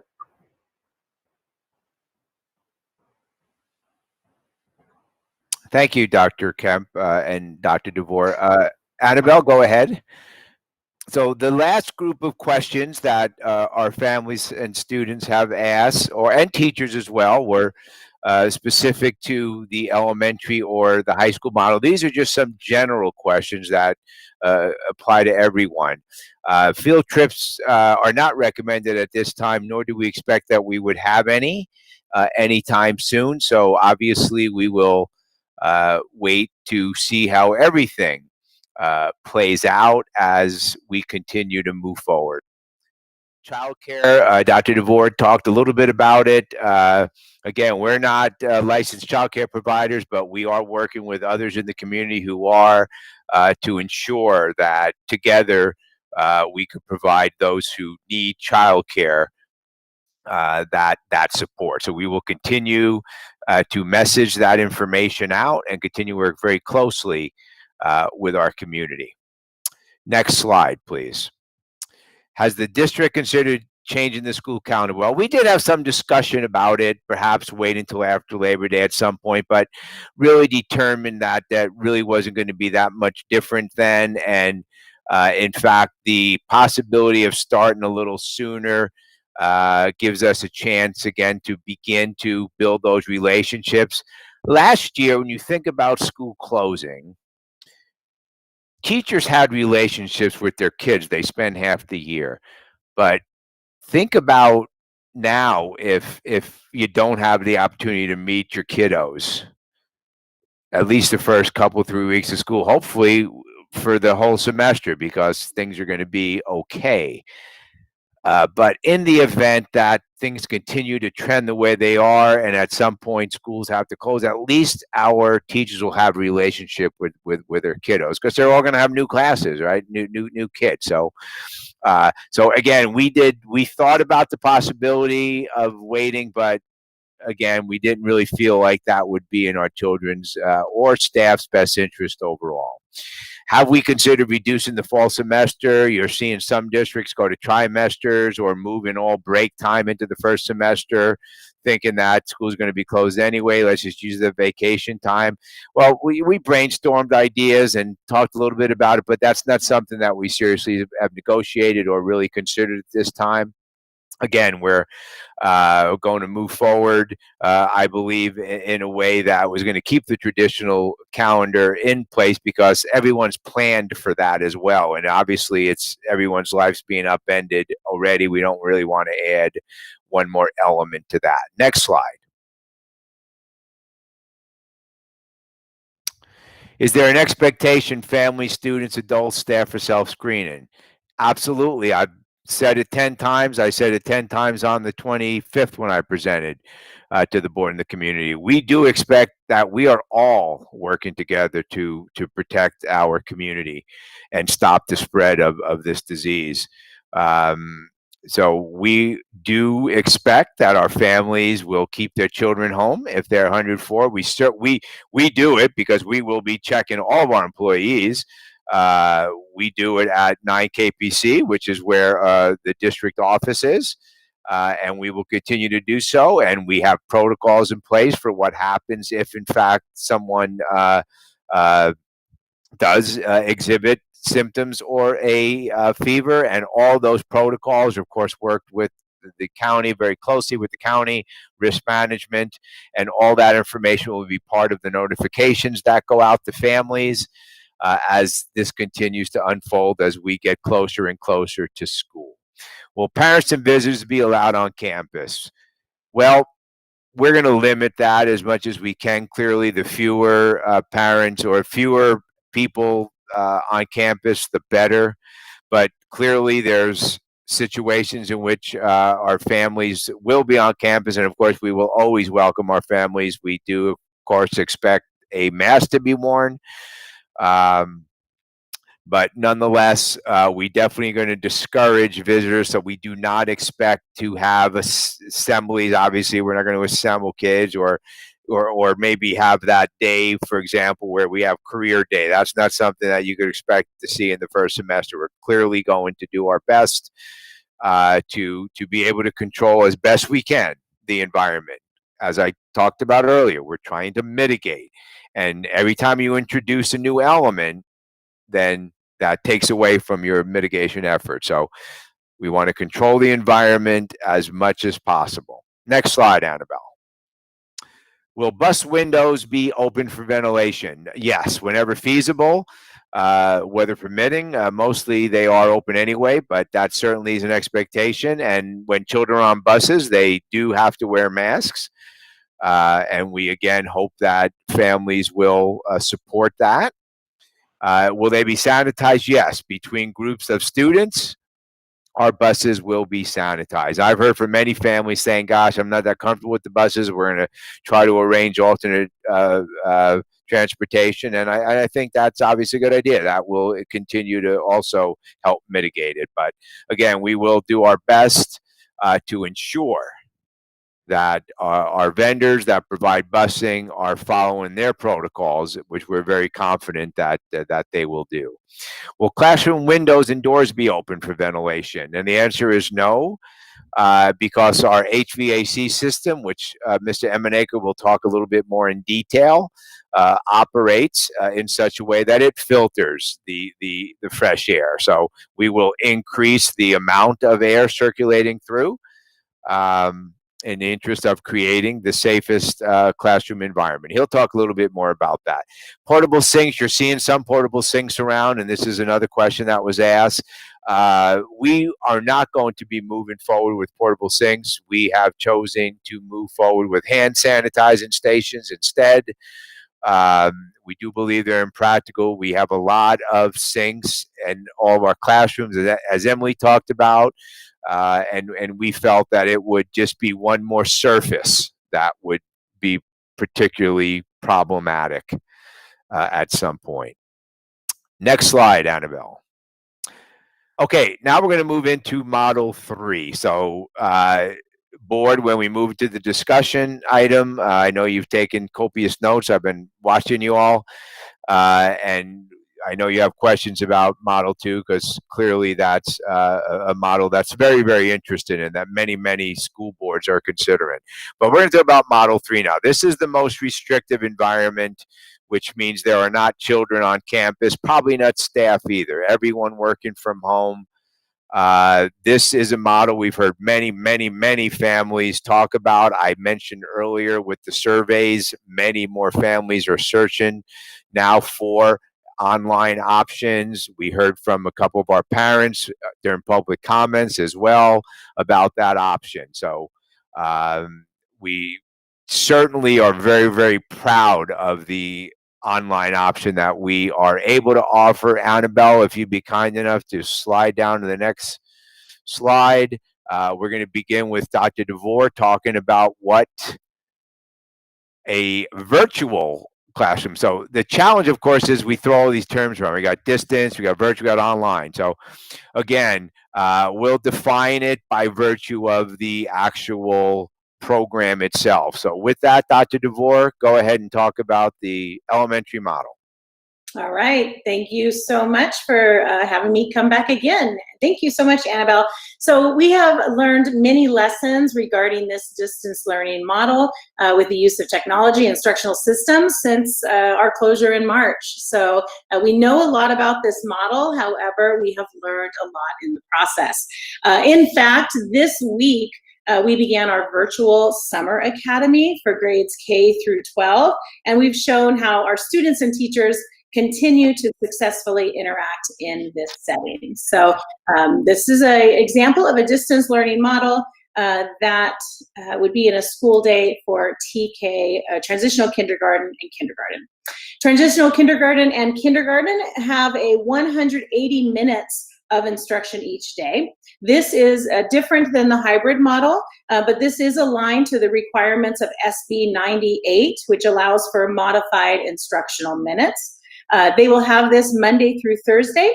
It will include teacher recordings, live instruction, creative play, teacher office hours, and teacher preparation. So this distance learning model offers a lot more structure than we have had in the past for our students and for our teachers to have a very structured day in regards to what learning would look like and the core instruction standards being taught throughout the day. The next slide shows 1st through 5th grade. 1st through 5th grade is 240 minutes per day, according to SB 98. And just to be completely honest, 1st through 3rd grade is 230 minutes per day, and 4th and 5th is 240 minutes per day, according to the modified instructional minutes. However, in this schedule, we do have 1st through 5th grade attending school each day for 240 minutes. So this also includes live lessons, includes teacher recorded lessons, it includes teacher office hours, and you know, we all need a brain break every once in a while. So you'll notice in all the elementary models, we have the brain breaks embedded as well. So we want kids to, you know, to relax for a minute, go outside, run around, and come back and be ready to learn. On the next page, it shows the afternoon of, or the next slide, the afternoon of 1st through 5th grade, including lunch, of course. And then again, those additional supports that we want to provide our students, small group instruction, music, physical education throughout the day, teacher office hours, and prep. The next slide includes Friday in the full distance learning model for TK through 5. On Fridays, there is no in-person instruction or live lessons specifically in distance learning. However, there are office hours for student support. Students, again, will receive supports through our elementary literacy teachers and our resource teachers for specialized instruction for our students with unique needs. Including supports that we need for our bilingual students and our newcomers and supporting them on Fridays as well. And so this next slide shows an example of a TK through 5 distant learner. Again, a TK kindergarten, Monday through Thursday, attend distance learning platform from 9 a.m. until 12:30 p.m. 1st through 5th grade, Monday through Thursday, 9 a.m. until 1:30 p.m. We did start the day a little bit later on distance learning because let's be honest, we've slept in, right? Okay, so started at 9 a.m. The school day extends a little bit longer for the students, but they still get out in a reasonable time and receive the required minutes of SB 98 from the state of California. So that is a TK through 5 distance learning option. I believe the next slide is secondary. I mentioned that already. Office hours, 2 hours a day. A student can attend the office hours for additional support. There we go. Thank you. Thank you, Emily. All right, going on to secondary. So this is full distance learning for 6 through 12, and this is if an entire school or our entire district is going on to distance learning. This is different than the model that you would choose if you were just choosing to go distance learning, virtual learning from the get-go. So this is just if we have to close, this is what our model looks like. So again, we're going to go with the modified minutes of 240 minutes that the state has allowed us to do. And so for secondary, we are again in block scheduling. So our block scheduling is going to alternate between periods 1 through 3, and then the next day 4, 5, 6, next day 1, 2, 3, Thursday 4, 5, and 6.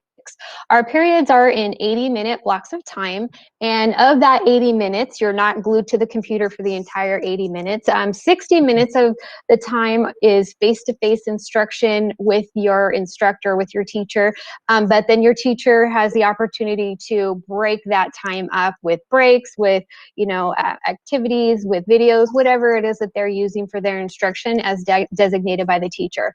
We've also built in 15-minute passing periods in between these chunks of time on the computer, because we want you to rest your eyes, we want you to rest your brain, we want you to get something to eat so that you're ready to go. So you do have instruction from 7:30 to about noon, and this of course alters depending on the school where you are.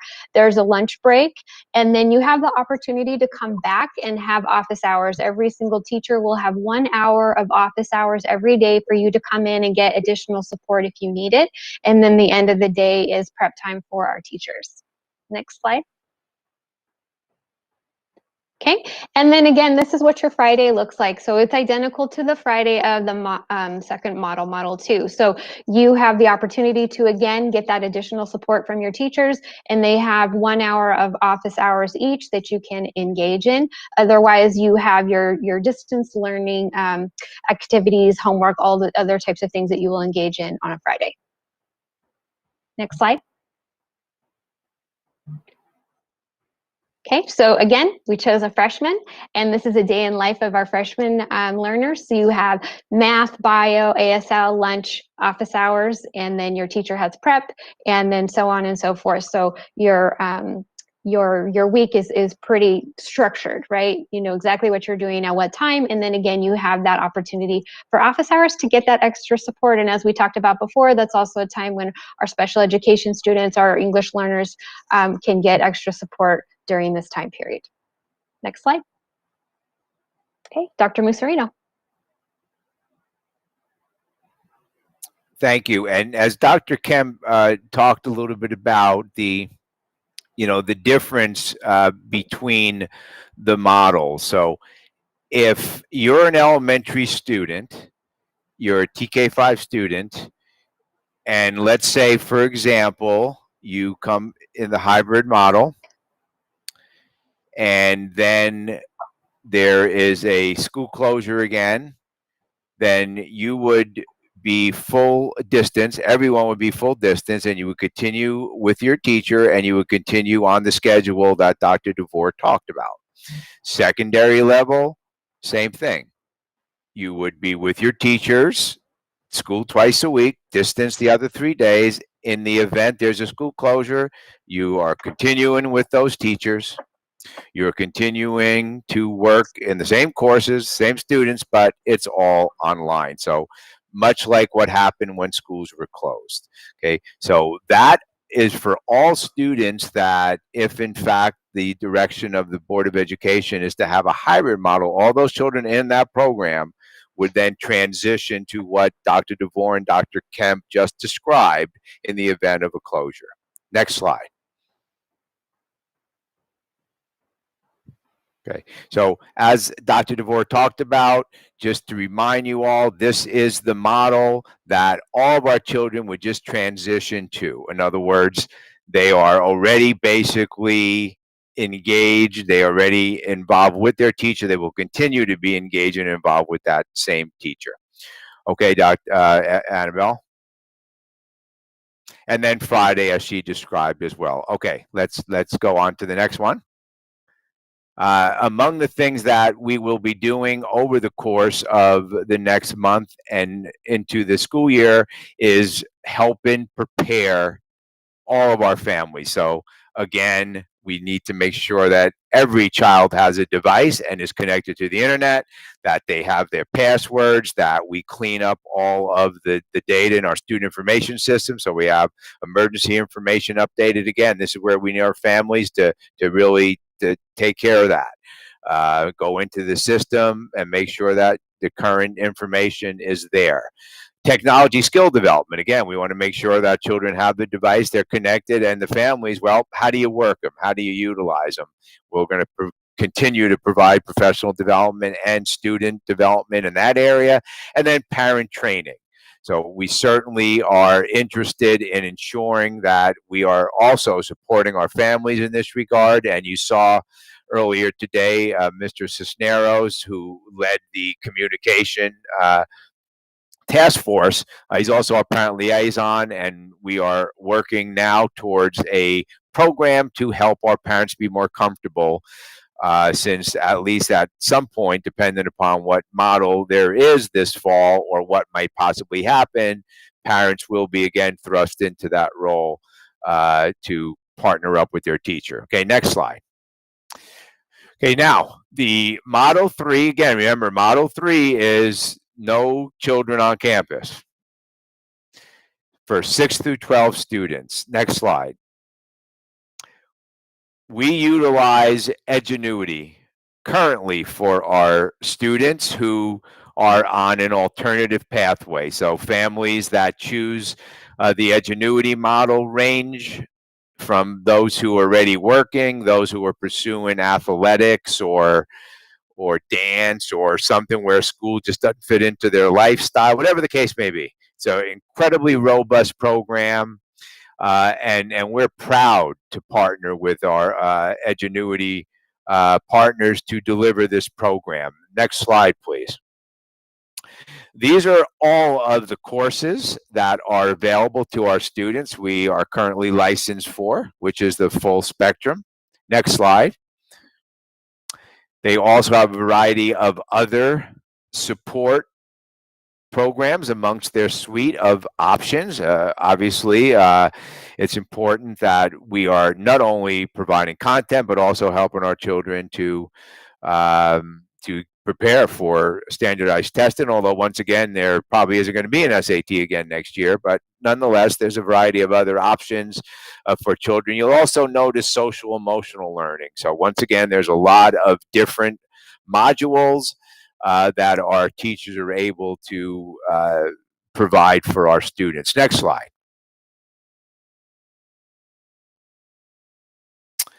There's also electives, there's career clusters, career readiness, all kinds of bells and whistles. Edgenuity is a wonderful, I've been working with them for about 12 years.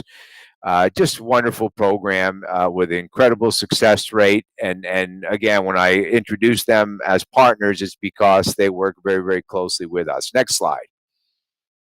A day in the life of this student. Now, this is the student, the 6 through 12 student who chooses not to come to school. So we heard from our parents earlier. I've shared with the Board of Education a number of emails I've gotten from families who they're scared. Maybe there's a medical condition, or maybe they just aren't ready, or their child isn't ready yet to come back to school, even twice a week. So they may choose to continue their education fully online in a virtual environment.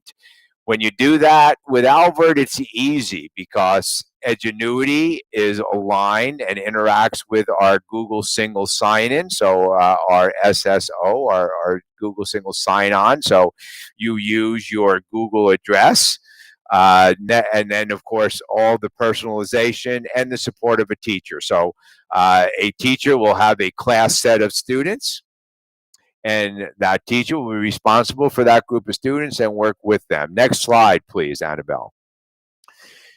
The dashboard looks like this. Annabelle, if you click arrow down for a second.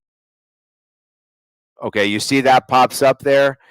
So students could take a close look at each area specifically. It gives them an update of where they are. Okay, arrow down again, Annabelle. And you could see it offers that for each. So arrow down a few times until it gets to the next slide. So this is all the dashboard for the students to continue to interact with the platform, because it's a learning management platform known as an LMS. Annabelle, go ahead and arrow down, I think 4 times. Warm up, instruction, summary, assignment. This is a highly structured program. It is built to support student needs, regardless of what those needs are. It's highly refined, and Edgenuity's been in this business for a long time, and they have refined a system that I believe is extremely successful, and they have a track record to prove it. Next slide, Annabelle. Okay, explicit instructional design. So this is an arrow down again. So you can't hear her, but if you could hear her, she would be talking about a discrete graph of finite and isolated points. And I know that you're all sad that you're not hearing this, but as a old high school math teacher, this is kind of exciting stuff. But all of these lessons are built in. These videos are built in. So there's instruction, there's descriptions. It is very, very interactive. Arrow down again, Annabelle. And again, these shows you all the variety of different mechanisms, glossary, notes, transcripts, again, word lists, and again, multiple languages as well. So this is a robust virtual program that I hope eventually is utilized by more and more of our children who perhaps may take 1 or 2 virtual courses and then have other courses on campus, or perhaps do their athletics or band or other things, the arts, because again, when children go to college, they're going to be engaged in a lot of virtual learning, of course, and I think that the COVID response at the university level is a good example of how they're doing things differently as well. Continue to arrow, Annabelle. Okay, here is go back. Go back. There you go. Okay, rigor. What people worry about, yeah, keep it there. Thank you.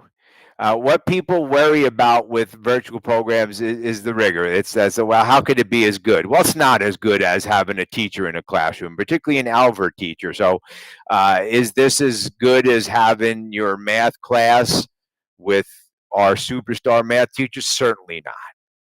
But under these circumstances, is it able to provide a robust learning opportunity for our children? Yes, it is. Go to the next slide, please. The teachers who are assigned to these children will be able to customize content for the 30 children or 38 children at the high school level. This is a secondary model, 6 through 12.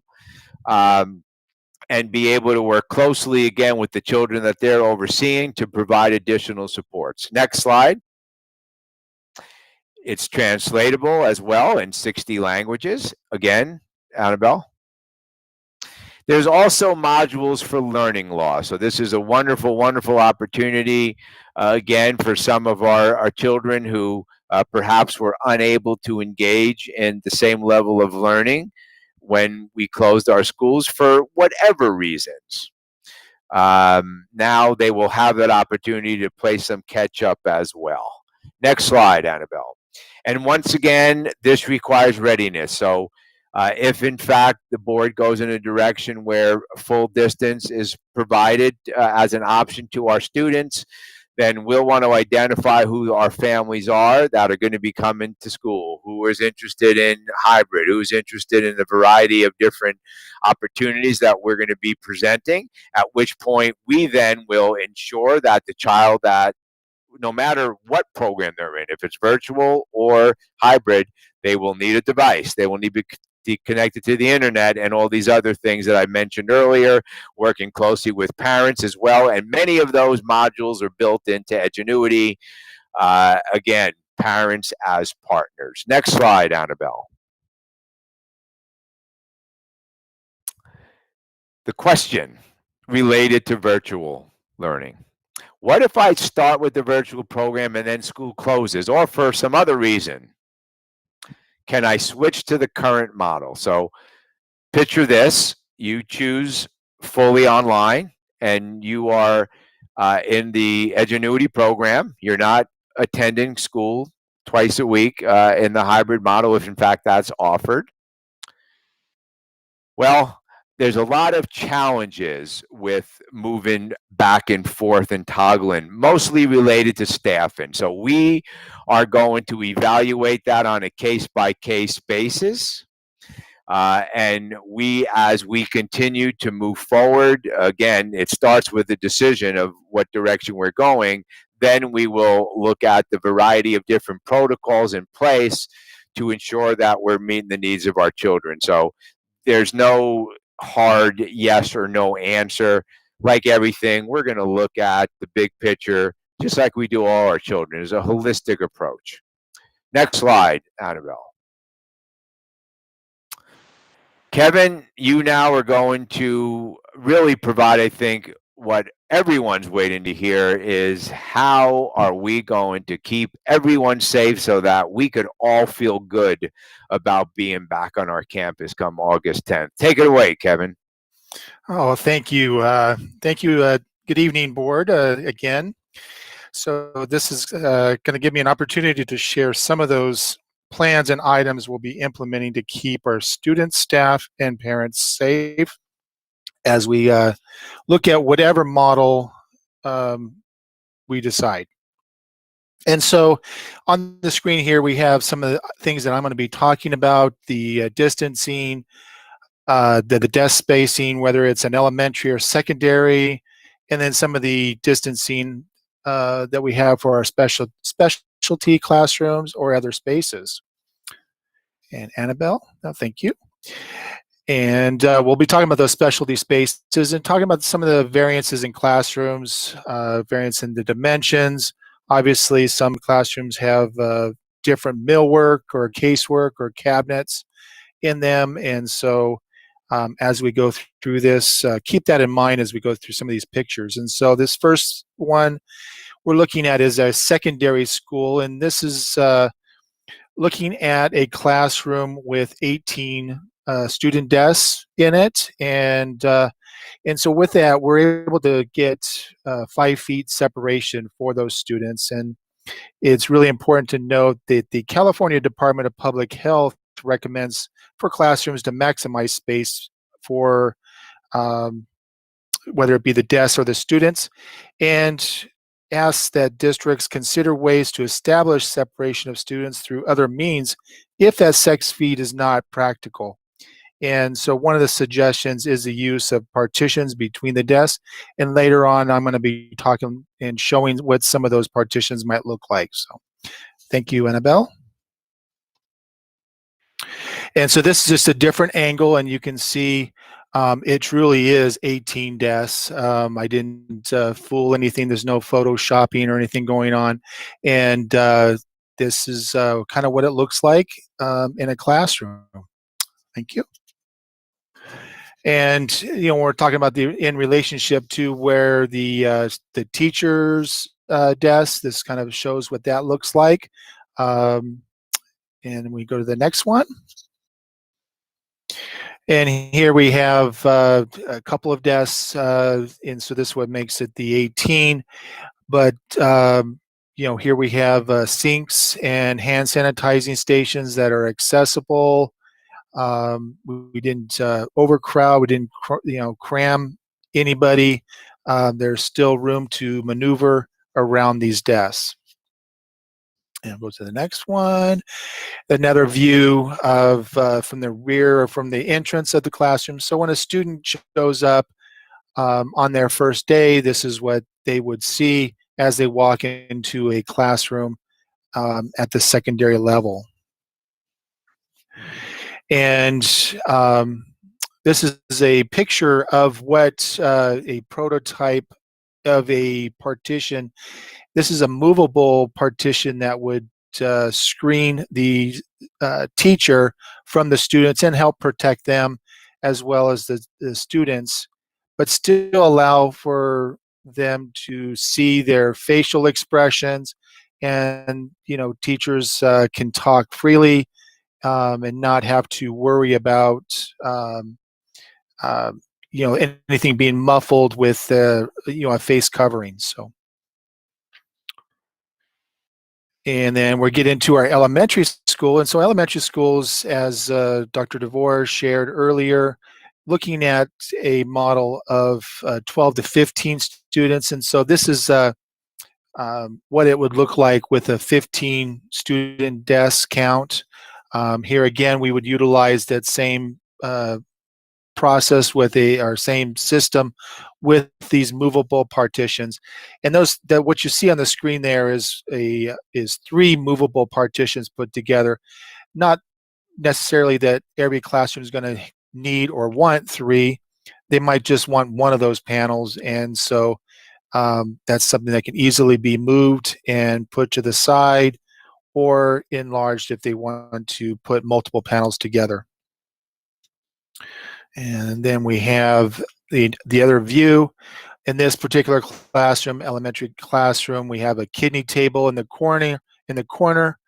And so with 5 feet separation and the 15 desks, there is still room for a kidney table should that be needed for a particular class environment. And a view from the teacher's desk looking out at the students towards the door. There's that one, and we'll turn the page or next slide.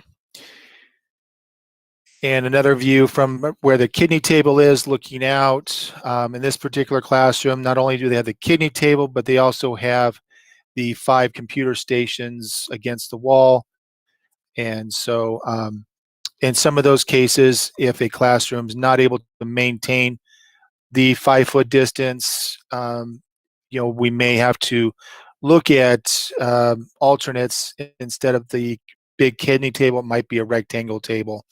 And I will show how we can protect our students and staff in that certain particular situation. So, and here again, another picture of at the entrance of the door, there's a hand sanitizer station there. Those are what are being installed in all our classrooms, along with this particular classroom also has a sink. And so even those classrooms that do have sinks, they will also have the hand sanitizer available to them at the entrance. So as students enter and exit the classroom, the idea is that they can get a quick pump of the sanitizer, rub their hands together until it dissolves, and be that much more protected as they leave the classroom or enter the classroom. And I'm going to get to a series of slides here are going to be these protection barriers that I talked about when we looked at the California Department of Public Health as alternates, in the event that we can't maintain the 6 feet. And so here's a sample of a partition on a student desk, and these partitions are foldable. They are similar to like those old science experiment cardboard kits that you might remember as a student. And so these are they're mobile, movable. They're not attached to the desk, so they can be easily cleaned and disinfected. And they don't interfere with any of the functions on that desk, but then provide that level of protection. Next one. And here's those same partitions. You can see they're kind of flared out a little bit.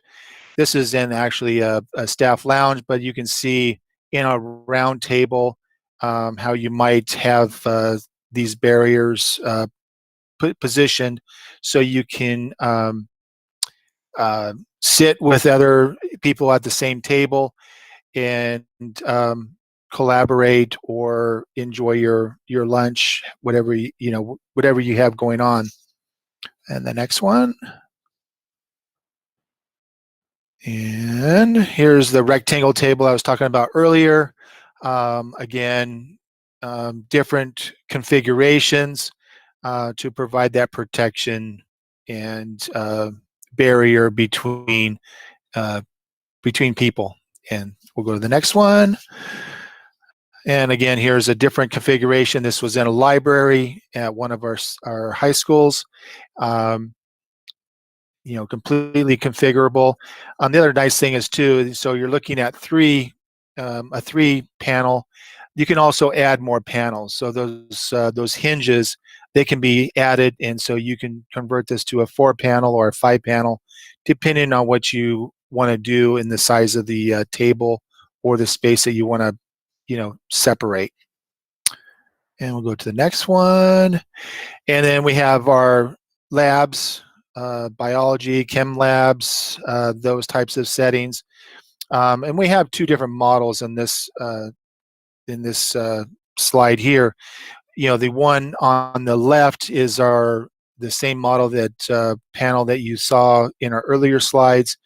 And on the one on the right is a taller model, which then if there's a situation where students are standing at their desks, where that low one may not provide the level of protection.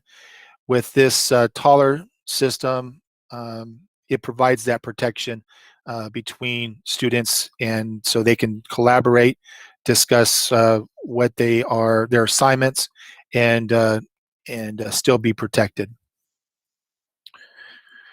And then this one here, this was a request or a question that was brought up as we were sharing some of these barriers, is what if my student is a left-handed student? And so, some might refer them as like a left hook, where they actually have their elbow out as they're writing.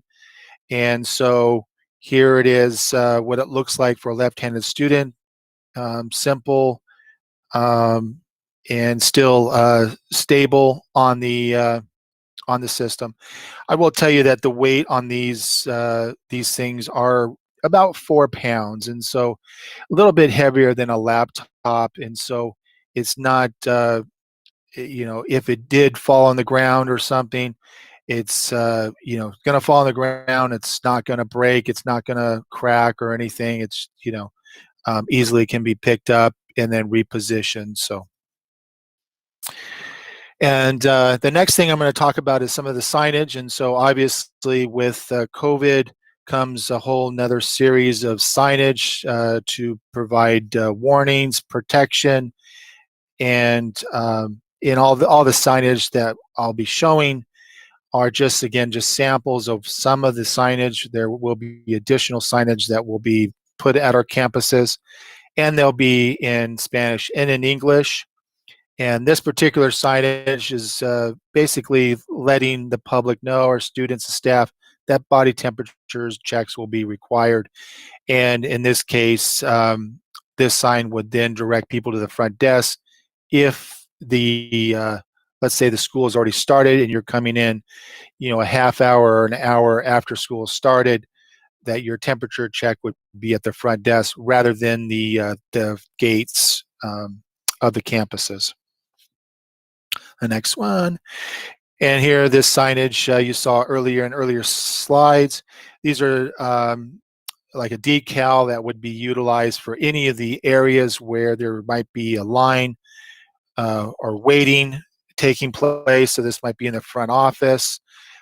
You're getting your breakfast, your lunch, or you're entering the campus. And I'm almost going to sneeze. And I'm not going to sneeze. Okay, good. So that is what your signage would look like for that. The next one here is, do you feel sick? Prevent the spread of COVID. Do not enter if you have any symptoms.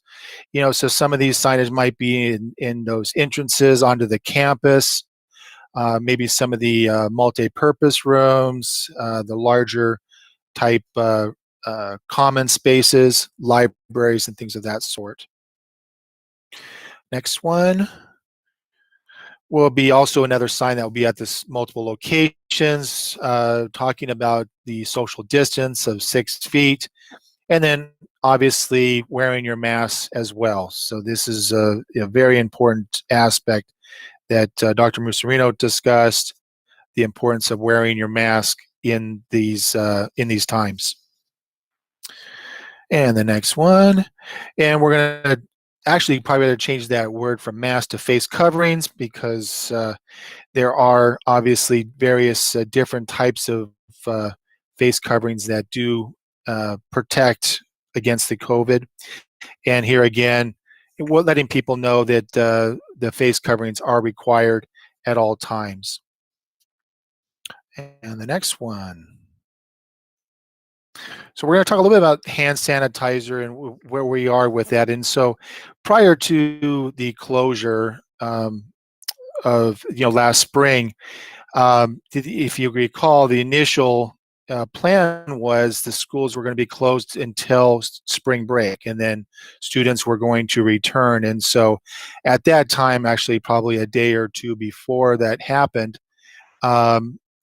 we immediately reached out to our vendors to secure hand sanitizer for our students and staff. And so, this is not something that we've started this summer. This was something we started back in March, a number of these things. And so when we're looking at our classrooms, all our classrooms will be equipped with hand sanitizer, whether it be mounted to the wall or on a pedestal. But it just depends on the construction of the room, and just want to let you know that that is going to happen. Also, you'll see the pedestal hand sanitizer. Those are movable. They're not secured to the floor or anything.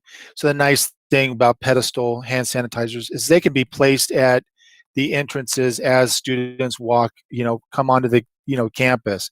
As they're getting their temperature checked, they get their hand sanitized.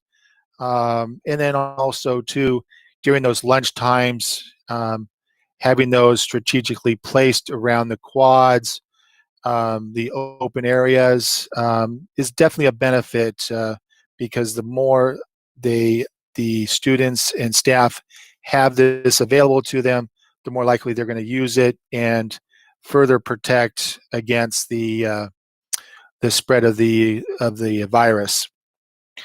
Other things, if you can just go right back to that, I want to talk a little bit about, the alternate that we also did explore, and it was kind of touched on a little bit, in these portable sinks. And one of the things as we look at procuring these safety products and whatever it is, we have to actually look and see if these things are going to be available. And when I talk about available, is available for us to start on August 10th.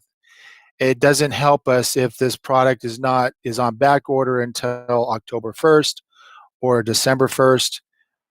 We need it now, and we need the quantities. And so it doesn't help us if, for example, I was only able to get 10 hand sanitizer stands. It wouldn't help Alvord at all. And so I have to make sure that we can get the numbers that we need, and those numbers are sometimes in the 1,000, 2, 3, 10, 20,000 quantities is what we're looking at. And so when we looked at portable sinks, that was one of the things that we ran across as we reached out to vendors, is there was no guarantee that we could get them by August 10th or even September 1st. And in some cases, there's a 24-week plus lead time. And so you're looking at almost into December or January before you possibly can get one of these portable sinks. And so, some may think that that might be a viable option, but in our case, it is not. It is not something that we can go with. So that's one of the things. The other things with hand portable sinks is the amount of trash they generate. And I know this because I'm very involved with the Norco Fair, and we do utilize a number of these portable sinks and the trash that these things generate with the paper towels. But keep in mind, we also have the Boy Scouts that, and I love the Boy Scouts, is they're the entire time the fair is going on picking up the trash. And so you don't see all those paper towels around as often, but we obviously don't have that infrastructure in place. The other thing is, the hygiene of these. If we're looking at utilizing these devices for a month, 2 months, 3 months, the hygiene, you've got just plastic that are holding these water, holding the 20 gallons of water. It's sitting, stagnant water does create, bacterias and those sorts of things. And so it's not very hygienic solution. And, and so they're not really intended for a long-term use. They're really made for those weekend fairs, carnivals, and things like that. So I do know that was some of the suggestions that have been going around. So Annabelle, we can go to the next one. And here's a better picture of what the protection barrier looks like for a teacher to student, but also keep in mind these might be utilized in situations in our CNS serving lines, to separate our nutrition service workers and the students as they come through the food lines. So, and the next one. This is one protection barrier, and this it's titled Student Privacy. And with the CDC recommendations, they're recommending that we have areas on our campus that will help quarantine students. So if a student shows up to campus and they do have that temperature, of 101, we don't want to necessarily just take them from that line and put them into the front office or put them into the health office because of possible contamination. And so with something like this, these are barriers that if we needed to, we could set up a area on, whether it be in a classroom to separate, an empty classroom, and separate them from the general population, but then still kind of keep some of that privacy for that student. So obviously you can see that there is a student behind this barrier, but you can't really tell who it is. And so something like these would help in that situation. And we'll go to the next one. And we're looking at our multiple spaces. And so our front offices, and so reception areas, other things, maybe like the libraries, having these plastic barriers. Maybe the rolling ones may not work, or the ones that we saw with the students. So they might need something a little bit larger.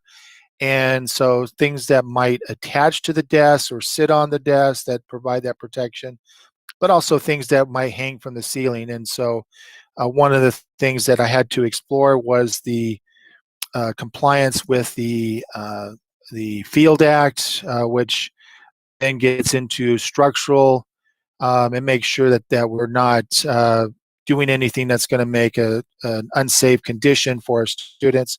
And so, I've had that, I've ran this through that process to ensure that whatever we do put in, whether it's hanging from the ceiling or mounted to a desk or sitting on the desk, it is going to be safe for our staff and students and our parents that come into the front office. And the next one.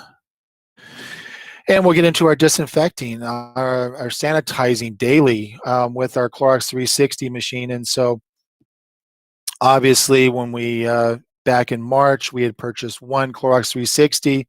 And the idea was that, and this is pre-COVID, that was going to kind of go on a road show from campus to campus and allow for us to do disinfecting on a monthly basis, or every campus would get disinfected, sanitized on a monthly basis with this machine.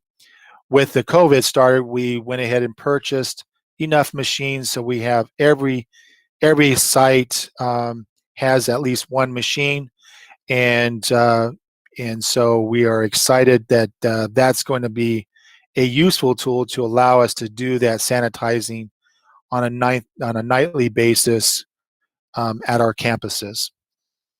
And so they are safe to be sprayed on drinking fountains, lockers, and computer equipment, so your keyboards, things like that, and then conference rooms, meeting rooms, and it really provides a great coverage.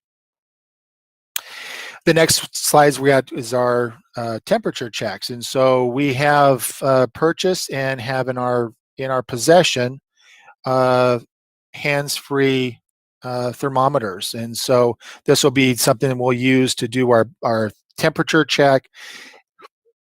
The pictures on the side are actually what they look like, and this will, with those quantities of 25 for our secondary schools and 15 for elementary schools, that will allow us to provide enough to support the multiple entrances and exits on and off our campuses. And so the goal is that we'll do the body checks anytime students or staff come onto our campuses.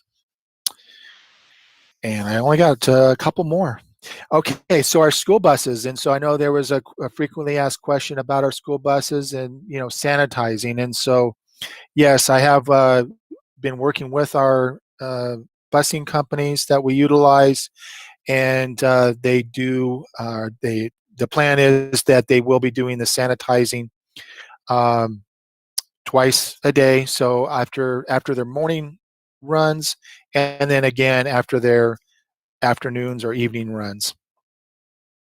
And again, masks are required for students to be on the bus. Next, we get into our indoor air quality, and so this is really a important aspect in a lot of the recommendations from CDC to our California Department of Public Health. Providing that as much clean air, fresh air from the outside, and so we're starting a campaign to change out our filters, and basically whatever the manufacturer's recommendations are, we're cutting that in half. And so, for example, if those manufacturer recommendations are every 9 to 12 months, we're doing those every 3 to 6 months. And so we're going to be doing that as we get through this pandemic. And then the other part is adjusting the fresh air on our systems, and that is going to bring in that fresh air. And this is in lieu of opening the doors or anything like that. And so that'll be something that we'll do in place. The other thing is we're having here is, and again, we talked about, is scheduling those air filter replacements, keeping a log on those replacements, and making sure that gets done. And that concludes my portion. Thank you. Thank you so much, Kevin. Thank you.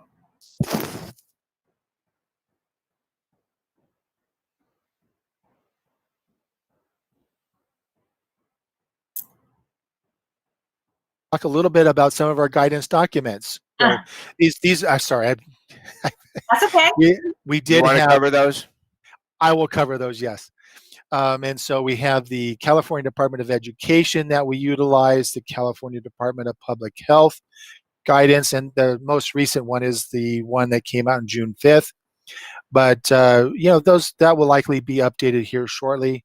And then the Center of Disease Control and Prevention, the CDC, which updates regularly, and reissued on the 9th, which is today. And I'll be completely honest, I have not reviewed that the reissue document, but I am confident with what I've shown you tonight, meet or exceeds those recommendations, and what we are doing here at Alvord, I believe, exceed what a number of our neighboring districts are able to achieve for their safety measures. And that is it for me. Well, Thanks thank again. you, Kevin, and all of our team. This has been a interesting couple months as we have been doing one pivot after another. But the work of this team is something that I'm very proud of, and I know the Board of Education is as well. Securing all of the necessary equipment, doing the research and spending the time to get the models together that we feel will meet the needs of our community, the incredible collaboration. We have been an absolute model of what good organizations do. So I'm very, very proud to be at the helm of such a wonderful, wonderful place. So before I hand it back over to you, Madam President. Annabelle, go ahead and you could get rid of that. Thank you. Okay, and I'm just going to quickly go here to share this screen, which is our website. Do you all see that? Yes, we do. Board. Okay, so I encourage everyone to go down to our landing pages here. Of course, there's always some wonderful stuff here on the front page as well. But when you go to our landing page, that'll take you to everything about reopening, a message from the superintendent, as well as a bunch of other things, including our frequently asked questions. All the things we covered today are here. You could learn about athletics. You could learn about the things we talked about today in more detail, and specifically the safety measures. We have an instructional Q&A coming on soon as well. Then here, July 9th, 2020, the presentation that we just did is up now. So anyone who would be interested will get an opportunity to go through and see the slideshow as well. So we just want to remind everyone to continue to stay connected to us.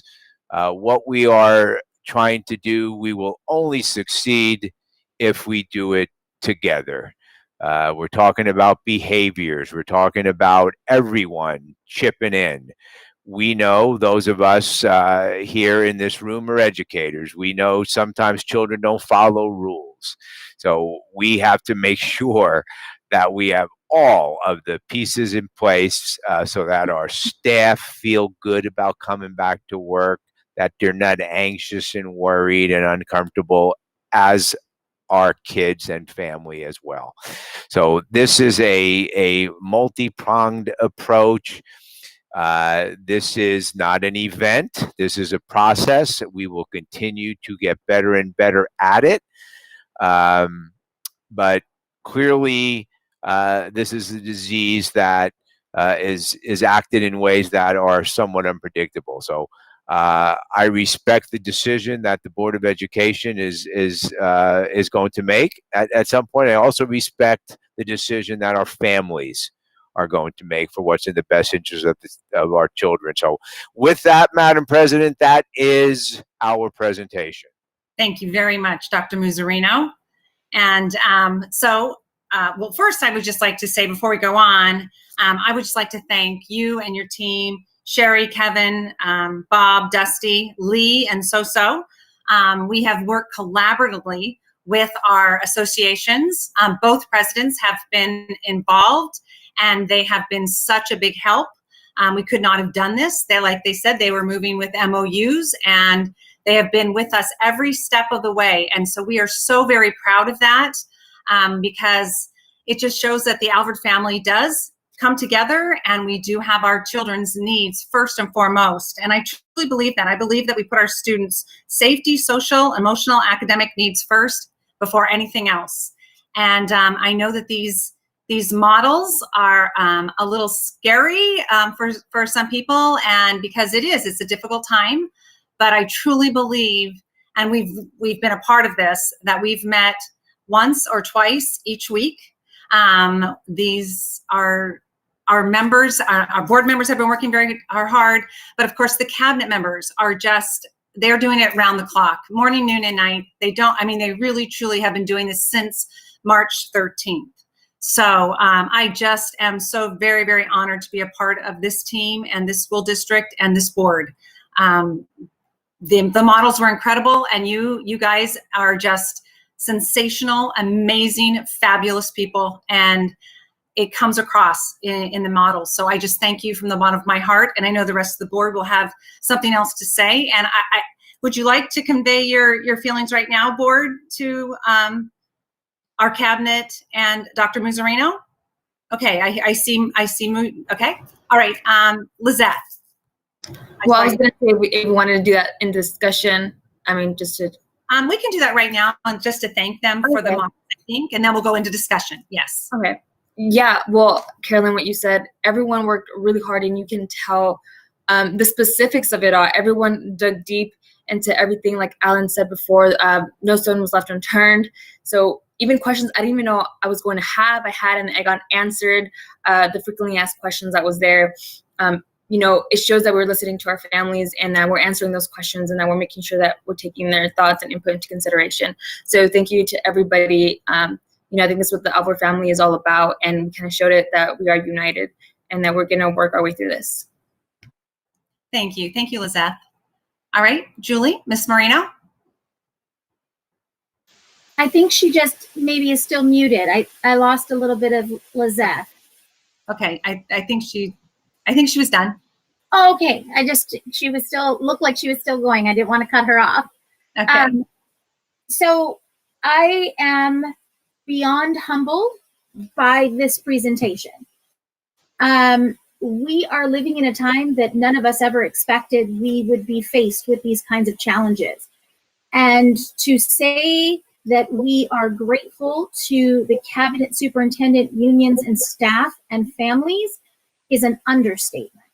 They have stepped up and shown that regardless of what we face it together and we come up with real solutions. I am beyond proud, and the models that we have to choose from and the fact that we have constantly been collaborating and having discussions of what this could look like and how do we bring our children back safely? How do we look at the whole child, not just academically, but social and emotionally? I'm beyond impressed with the models that we have to choose from. I'm looking forward to going into discussion and really coming together as a board and Lord willing, being able to make a decision so that our families could start preparing as well as our staff. But again, I cannot express my gratitude and just I'm blown away truly by the professionalism, the dedication, and the all-out love that it takes for our students and our staff and our families. This was truly a collaboration of those three things. So again, I appreciate you. I thank you humbly. And I'm going to pass it on to another board member because I'm sure they would like to express their gratitude as well. Thank you, Ms. Marino. Mr. Schwann. Yeah, thank you, Carolyn. Just a comment in closing for me is that you've already said it, Julie, you've said it, Lizette, you've said it. The work that our administrative team, Alan, the superintendent, and the cabinet has done in putting this together doesn't just happen.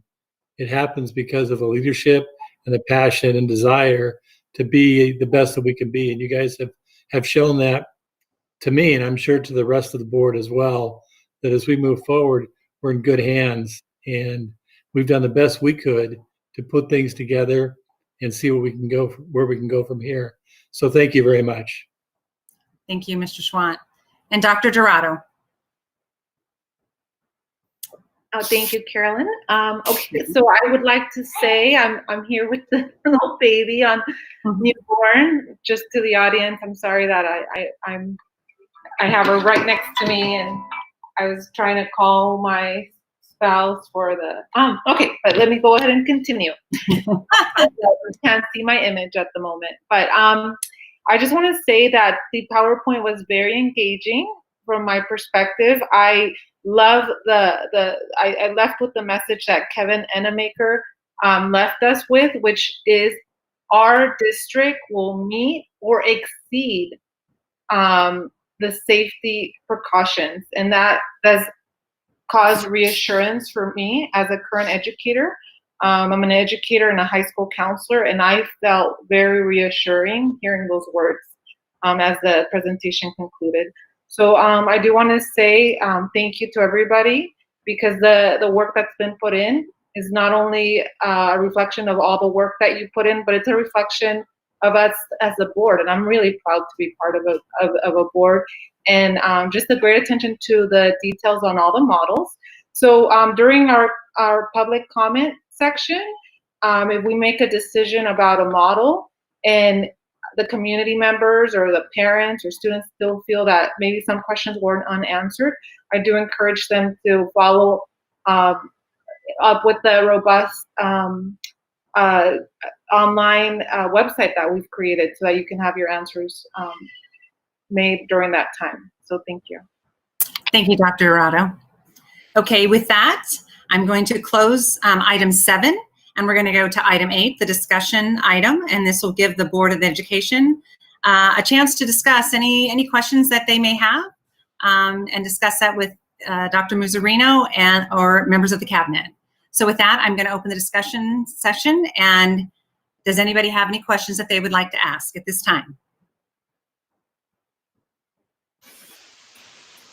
I actually don't have necessarily a question, because the presentations were so thorough and really addressed so many of the questions, and even in the presentations allowing there to be those frequently asked questions from our community and staff members who participated in the surveys, as well as our FAQs on our website. So many of our questions, I think, have been answered as a board, not to mention how we work collaboratively, and our team has constantly been giving us information every step of the way, which again just shows their true professionalism and dedication. So with that, it's just, I'd like to just mention that when I was looking at the presentation in regards to the distancing of the desks, being the fact that my husband and I have a small business here, I can tell that those are even more than just the standard 5 feet apart from each other. There's a little more there, and just the attention to detail when CDC says 6 feet social distancing and or coverings. As a parent and as a person who has loved ones in our school district, I have never felt more secure with knowing that not only are we distancing our equipment, our desks, but we're also providing these amazing shields, these barriers for each desk. So I just, our teachers knowing that they'll have the safety of also a guide protection barrier, really well thought out. I was just really impressed by that.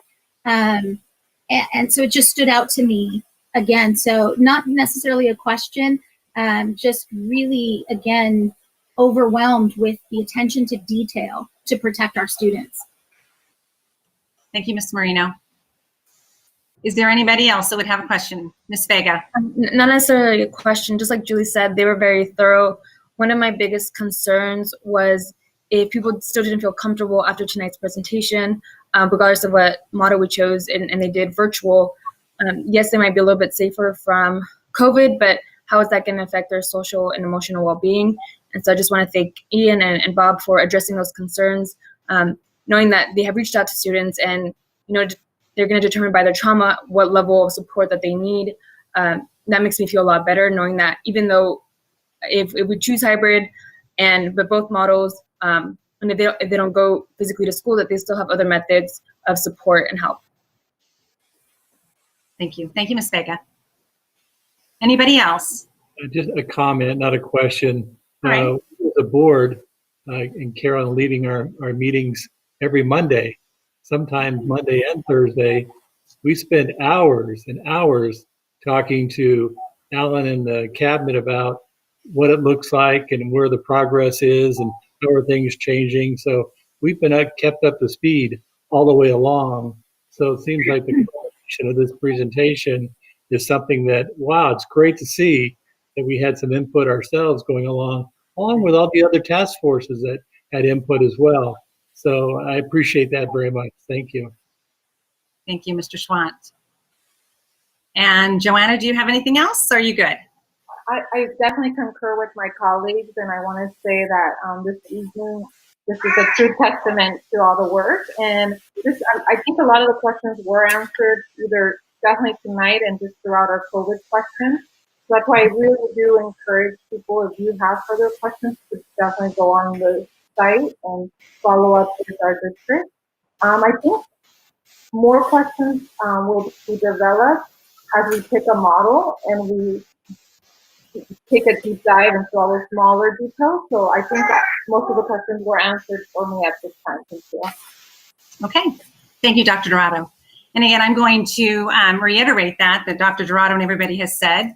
I think no matter what if we vote tonight, and I think we're on our way to that, but please, everybody that has any further questions, reach out, call us. You know the board members personally. I know you all do. Please make sure you call us.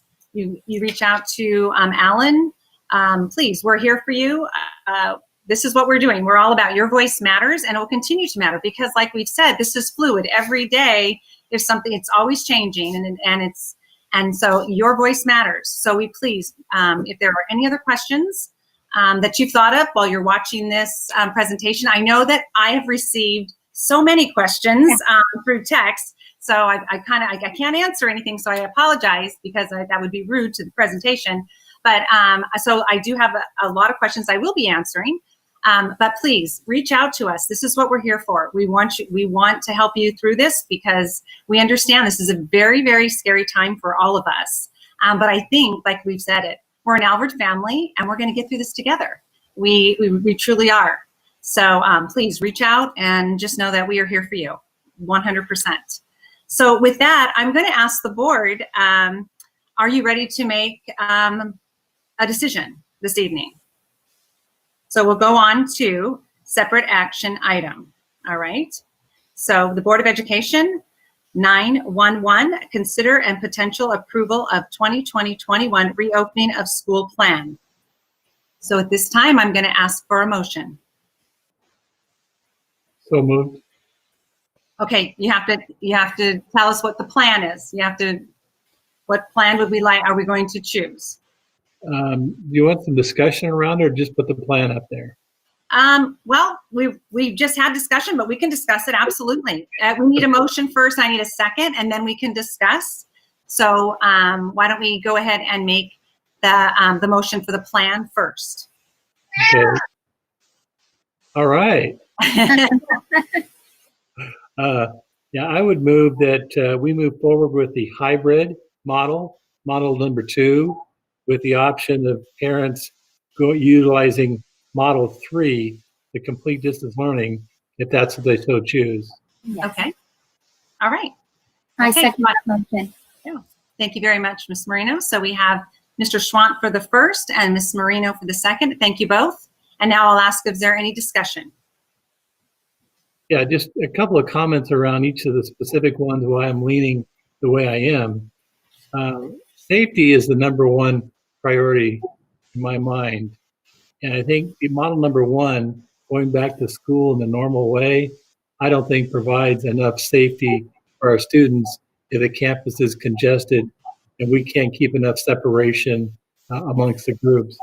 I think the model number 2, the hybrid, with only half the students there and the discussions we've had, it provides enough of the safety for distancing, and it provides enough of the opportunity for social emotional learning for our students as well out of the house. They're getting in with other students and be able to be with them. So I think there's a couple of positive there with the hybrid.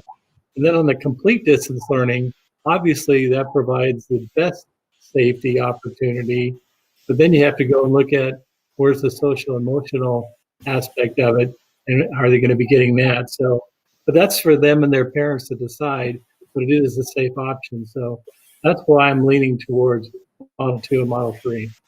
Okay, thank you very much. I agree with you, Trustee Schwant. I think that it's important to continue to just be mindful that in any of these models, we're always putting the safety of our students and our parents and our staff as the number one forefront in all of our minds as we make any of these decisions with these models. And I definitely think that we would be inclined to ask for the community, staff, and students to show us grace through this pandemic as we're trying to do what's best for our students in the best way possible, and allow us to be flexible. And I think that the hybrid model allows not only the safety of our children with all of these wonderful procurements of supplies to ensure that safety, but also allows us to remain cognizant of our total whole being as a child and address the social, emotional, mental needs of our children. And that's why I was very interested in the hybrid model, as well as the option for our families who also may have, whether that be ailment that doesn't allow them to come back to school, or whether that be just a personal choice. I appreciate the well thought out plan of allowing our families to have a choice. And not just a choice, but a very robust, very well thought out plan for our families to continue to access rigor to their students' everyday academic life. So both of those models were very appealing to me for those reasons. And I just think that as trustees, we hear from our community, and it is our responsibility to take their voice and bring it to the district offices. And I believe that we each have done that. And I feel very confident moving forward that the community and staff will support the proposal that we have on the table currently. Thank you, Ms. Marino. Anyone else? Yes, I want to add to Robert, Trustee Schwantz and Trustee Moreno's comments about safety. Of course, that's our first priority. And in my thoughts, what I'm thinking is I also want to give our parents and our students options, how they feel more comfortable, how they each have different needs. So if a hybrid is more, if that's what they want, then they should have that option at least to do it. And if not, if they're more comfortable staying at home and doing virtual, then that's completely fine as well. And I know more people are scared because cases have gone up and, you know, hybrid maybe doesn't seem as appealing. And other districts have chosen to do virtual only. But I don't know if other districts have had a presentation like the one we had tonight, as thorough, as detailed, with the same safety measures. And so I feel comfortable with the presentation that we have put the measures in place to protect our students. Of course, it's not 100% guaranteed, but I know that we're putting the right measures in place. Okay, thank you very much, Ms. Vega. And Dr. Dorado. Oh, you're muted, sweetheart. There you go. Thank you, Carolyn. So as mentioned, as Board of Trustees of this district, we have a huge responsibility. And it is the most important part of it is how safe we are making our community feel, how safe, as a current educator, I know firsthand what it means to want to see your kids again, and how having a no harm policy, how that worked out in the spring for students. So I want to say the hybrid model as well resonates better for me. The presentation was robust and detailed to a point where I feel that the safety measures have been put in place. But I also agree with Ms. Vega that having our community have the option to say, I don't feel comfortable with that, and I can go to distance learning, that is a great option to have. And then as all our presenters mentioned today, it's a fluid schedule, where if a master schedule is created, you could easily go from a hybrid model to a whole district distance model. So I am confident with the vote we're going to be taking today as the governance board. Thank you very much, Dr. Dorado. And I agree 100% with my colleagues. And I also feel very confident. I just want to add this. I feel very confident if there is an executive order that comes through, and that if we do have to go full distance like we had to on March 13th, we had to make that decision. I also feel very confident that we have set up, or not, that the staff has set up these models so we can automatically go straight into that. We will not have any learning time. We won't be missing any of that. So I'm very confident in that as well. So I think these models are the best for our district. I think it does give the parents and the staff a choice, because again, we're talking about students, but we're also talking about teachers. That if there's a teacher that is unable to come into the classroom for whatever reason, they also can teach this way. So I just once again applaud everybody, and I am so excited. I really wish and I hope and I pray that very soon that we'll be able to go back into traditional school. But until then, I am very confident that the two models that we have put forward are exactly what we need for our Albert families. And so I thank you everybody once again for all of their hard work. And please, if anybody has any questions, please contact us and reach out to us. We're here for you. So with that being said, we have our first and our second. Our discussion is complete. So I'm going to ask for a vote. So I'm going to ask Mr. Schwant. Aye. Mrs. Marino. Aye. Dr. Dorado.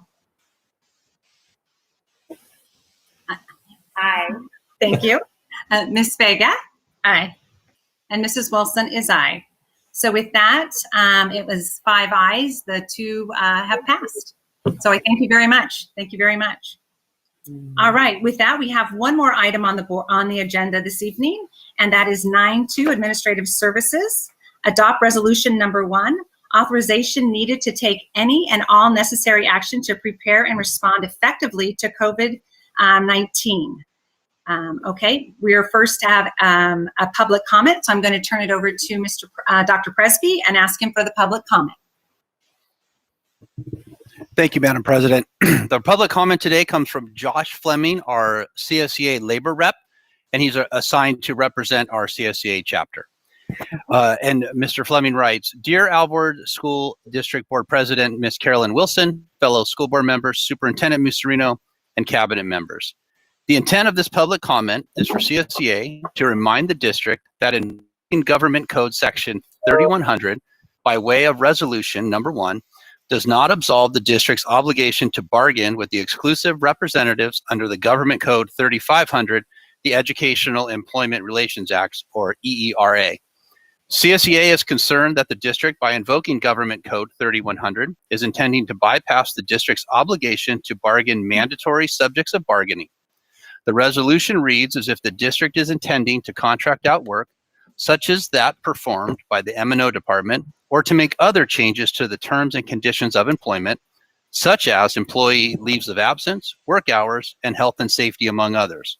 When it comes to contracting out, PERB has held time and again that school district employer may not unilaterally contract out classified bargaining unit work without negotiating both the decision and effects with the exclusive representative.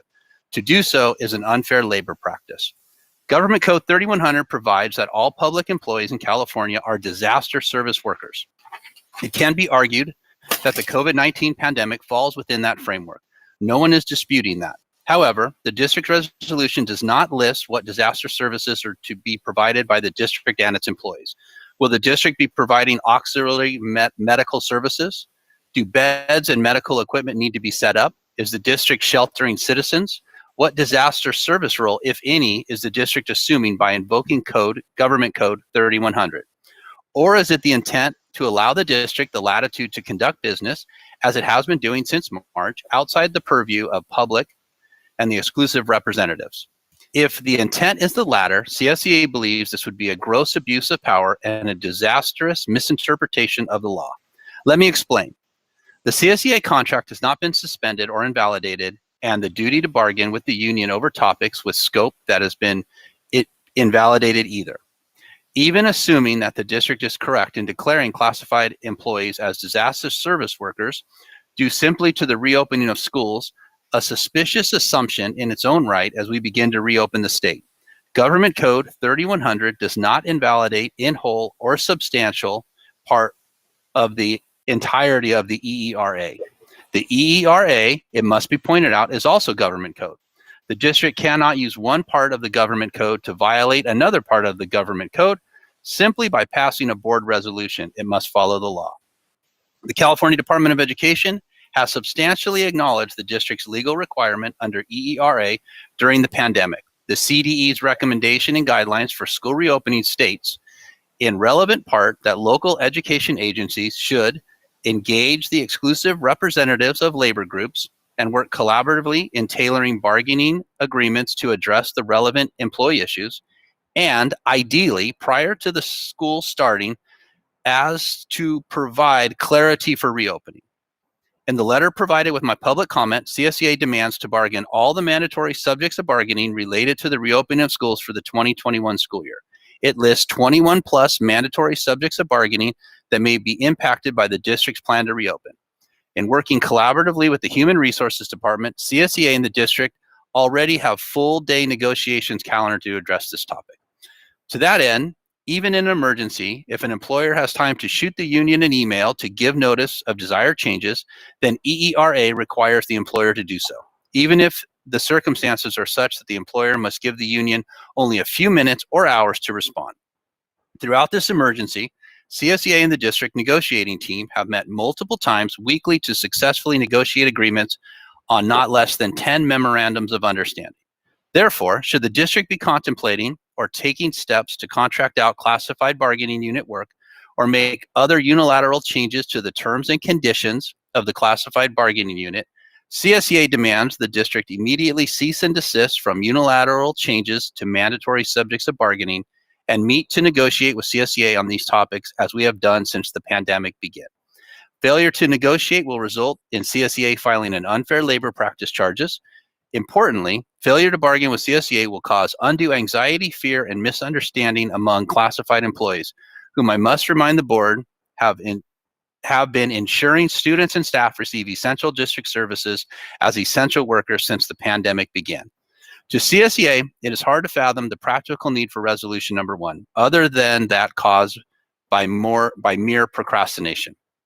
The resolution may simply be symbolic, and if so, why does the resolution come 4 months from the time the district was closed due to the pandemic?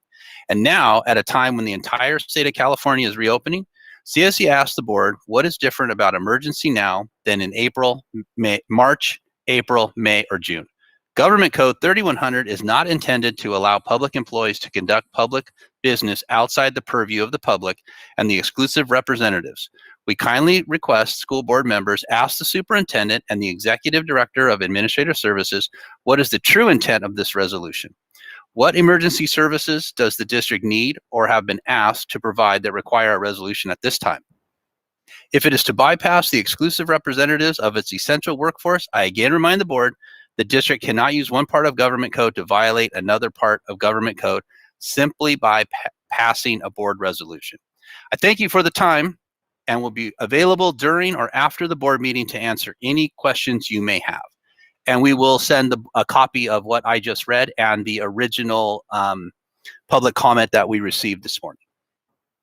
Okay, thank you very much, Dr. Presby. All right, with that, I need a motion, please. Thank you. Thank you. Okay, thank you. The first was Ms. Vega. The second was Dr. Dorado. Thank you. And now we'll have a discussion. Is there any discussion? Well, I don't think we can't really discuss the comment, a public comment. No, you can't. But I guess just on this resolution, what's the primary or what's the reason why we're interested in getting this passed, Alan? Kevin, you want to approach? Kevin, Yeah. you want to approach that? Yeah. So one of the things in that this resolution allows us to do is purchase products, and so specifically, some of the things that you saw tonight, the barriers And so just by the mere volume of those, and so it's not, there's no intention on my part or the district's part to utilize that for any of the services part that Mr. Fleming spoke about. But it's also, for us, it's about the products, getting those safety products purchased that may not have a piggyback or may not have the time to go out to get a bid. So. Okay, thank you. Yep. Thank you, Kevin. Yep. All right. Is there any other discussion at this time? All right. With that, we're going to take a vote. Mr. Schwandt. Aye. Ms. Marino. Aye. Dr. Dorado. Aye. Ms. Vega. Aye. And Mrs. Wilson is an aye. Okay. With that, we are at the conclusion of the meeting. I first and foremost, again, would like to thank everybody for this evening. It was, you guys are just rock stars in all of our eyes. You're just rock stars. Thank you so very much for taking such good care of our Alvord family. And then I also would like to invite everybody to come back because our next board meeting is next Thursday, July the 16th, and we'll be at 6 o'clock. So again, if you have any questions or you'd like to make a comment at that board meeting, please, again, have them sent to superintendent. Where is it? To superintendent at alvordschools.org. And it would be by 9 o'clock in the morning on the 16th. So please, again, we would love to hear from you and your voice is important to us. With that, I'm going to say thank you all so very much and be well and take care, everybody. And we'll see you soon. Thank you very much. With that, the meeting is adjourned at 9:01. Good night.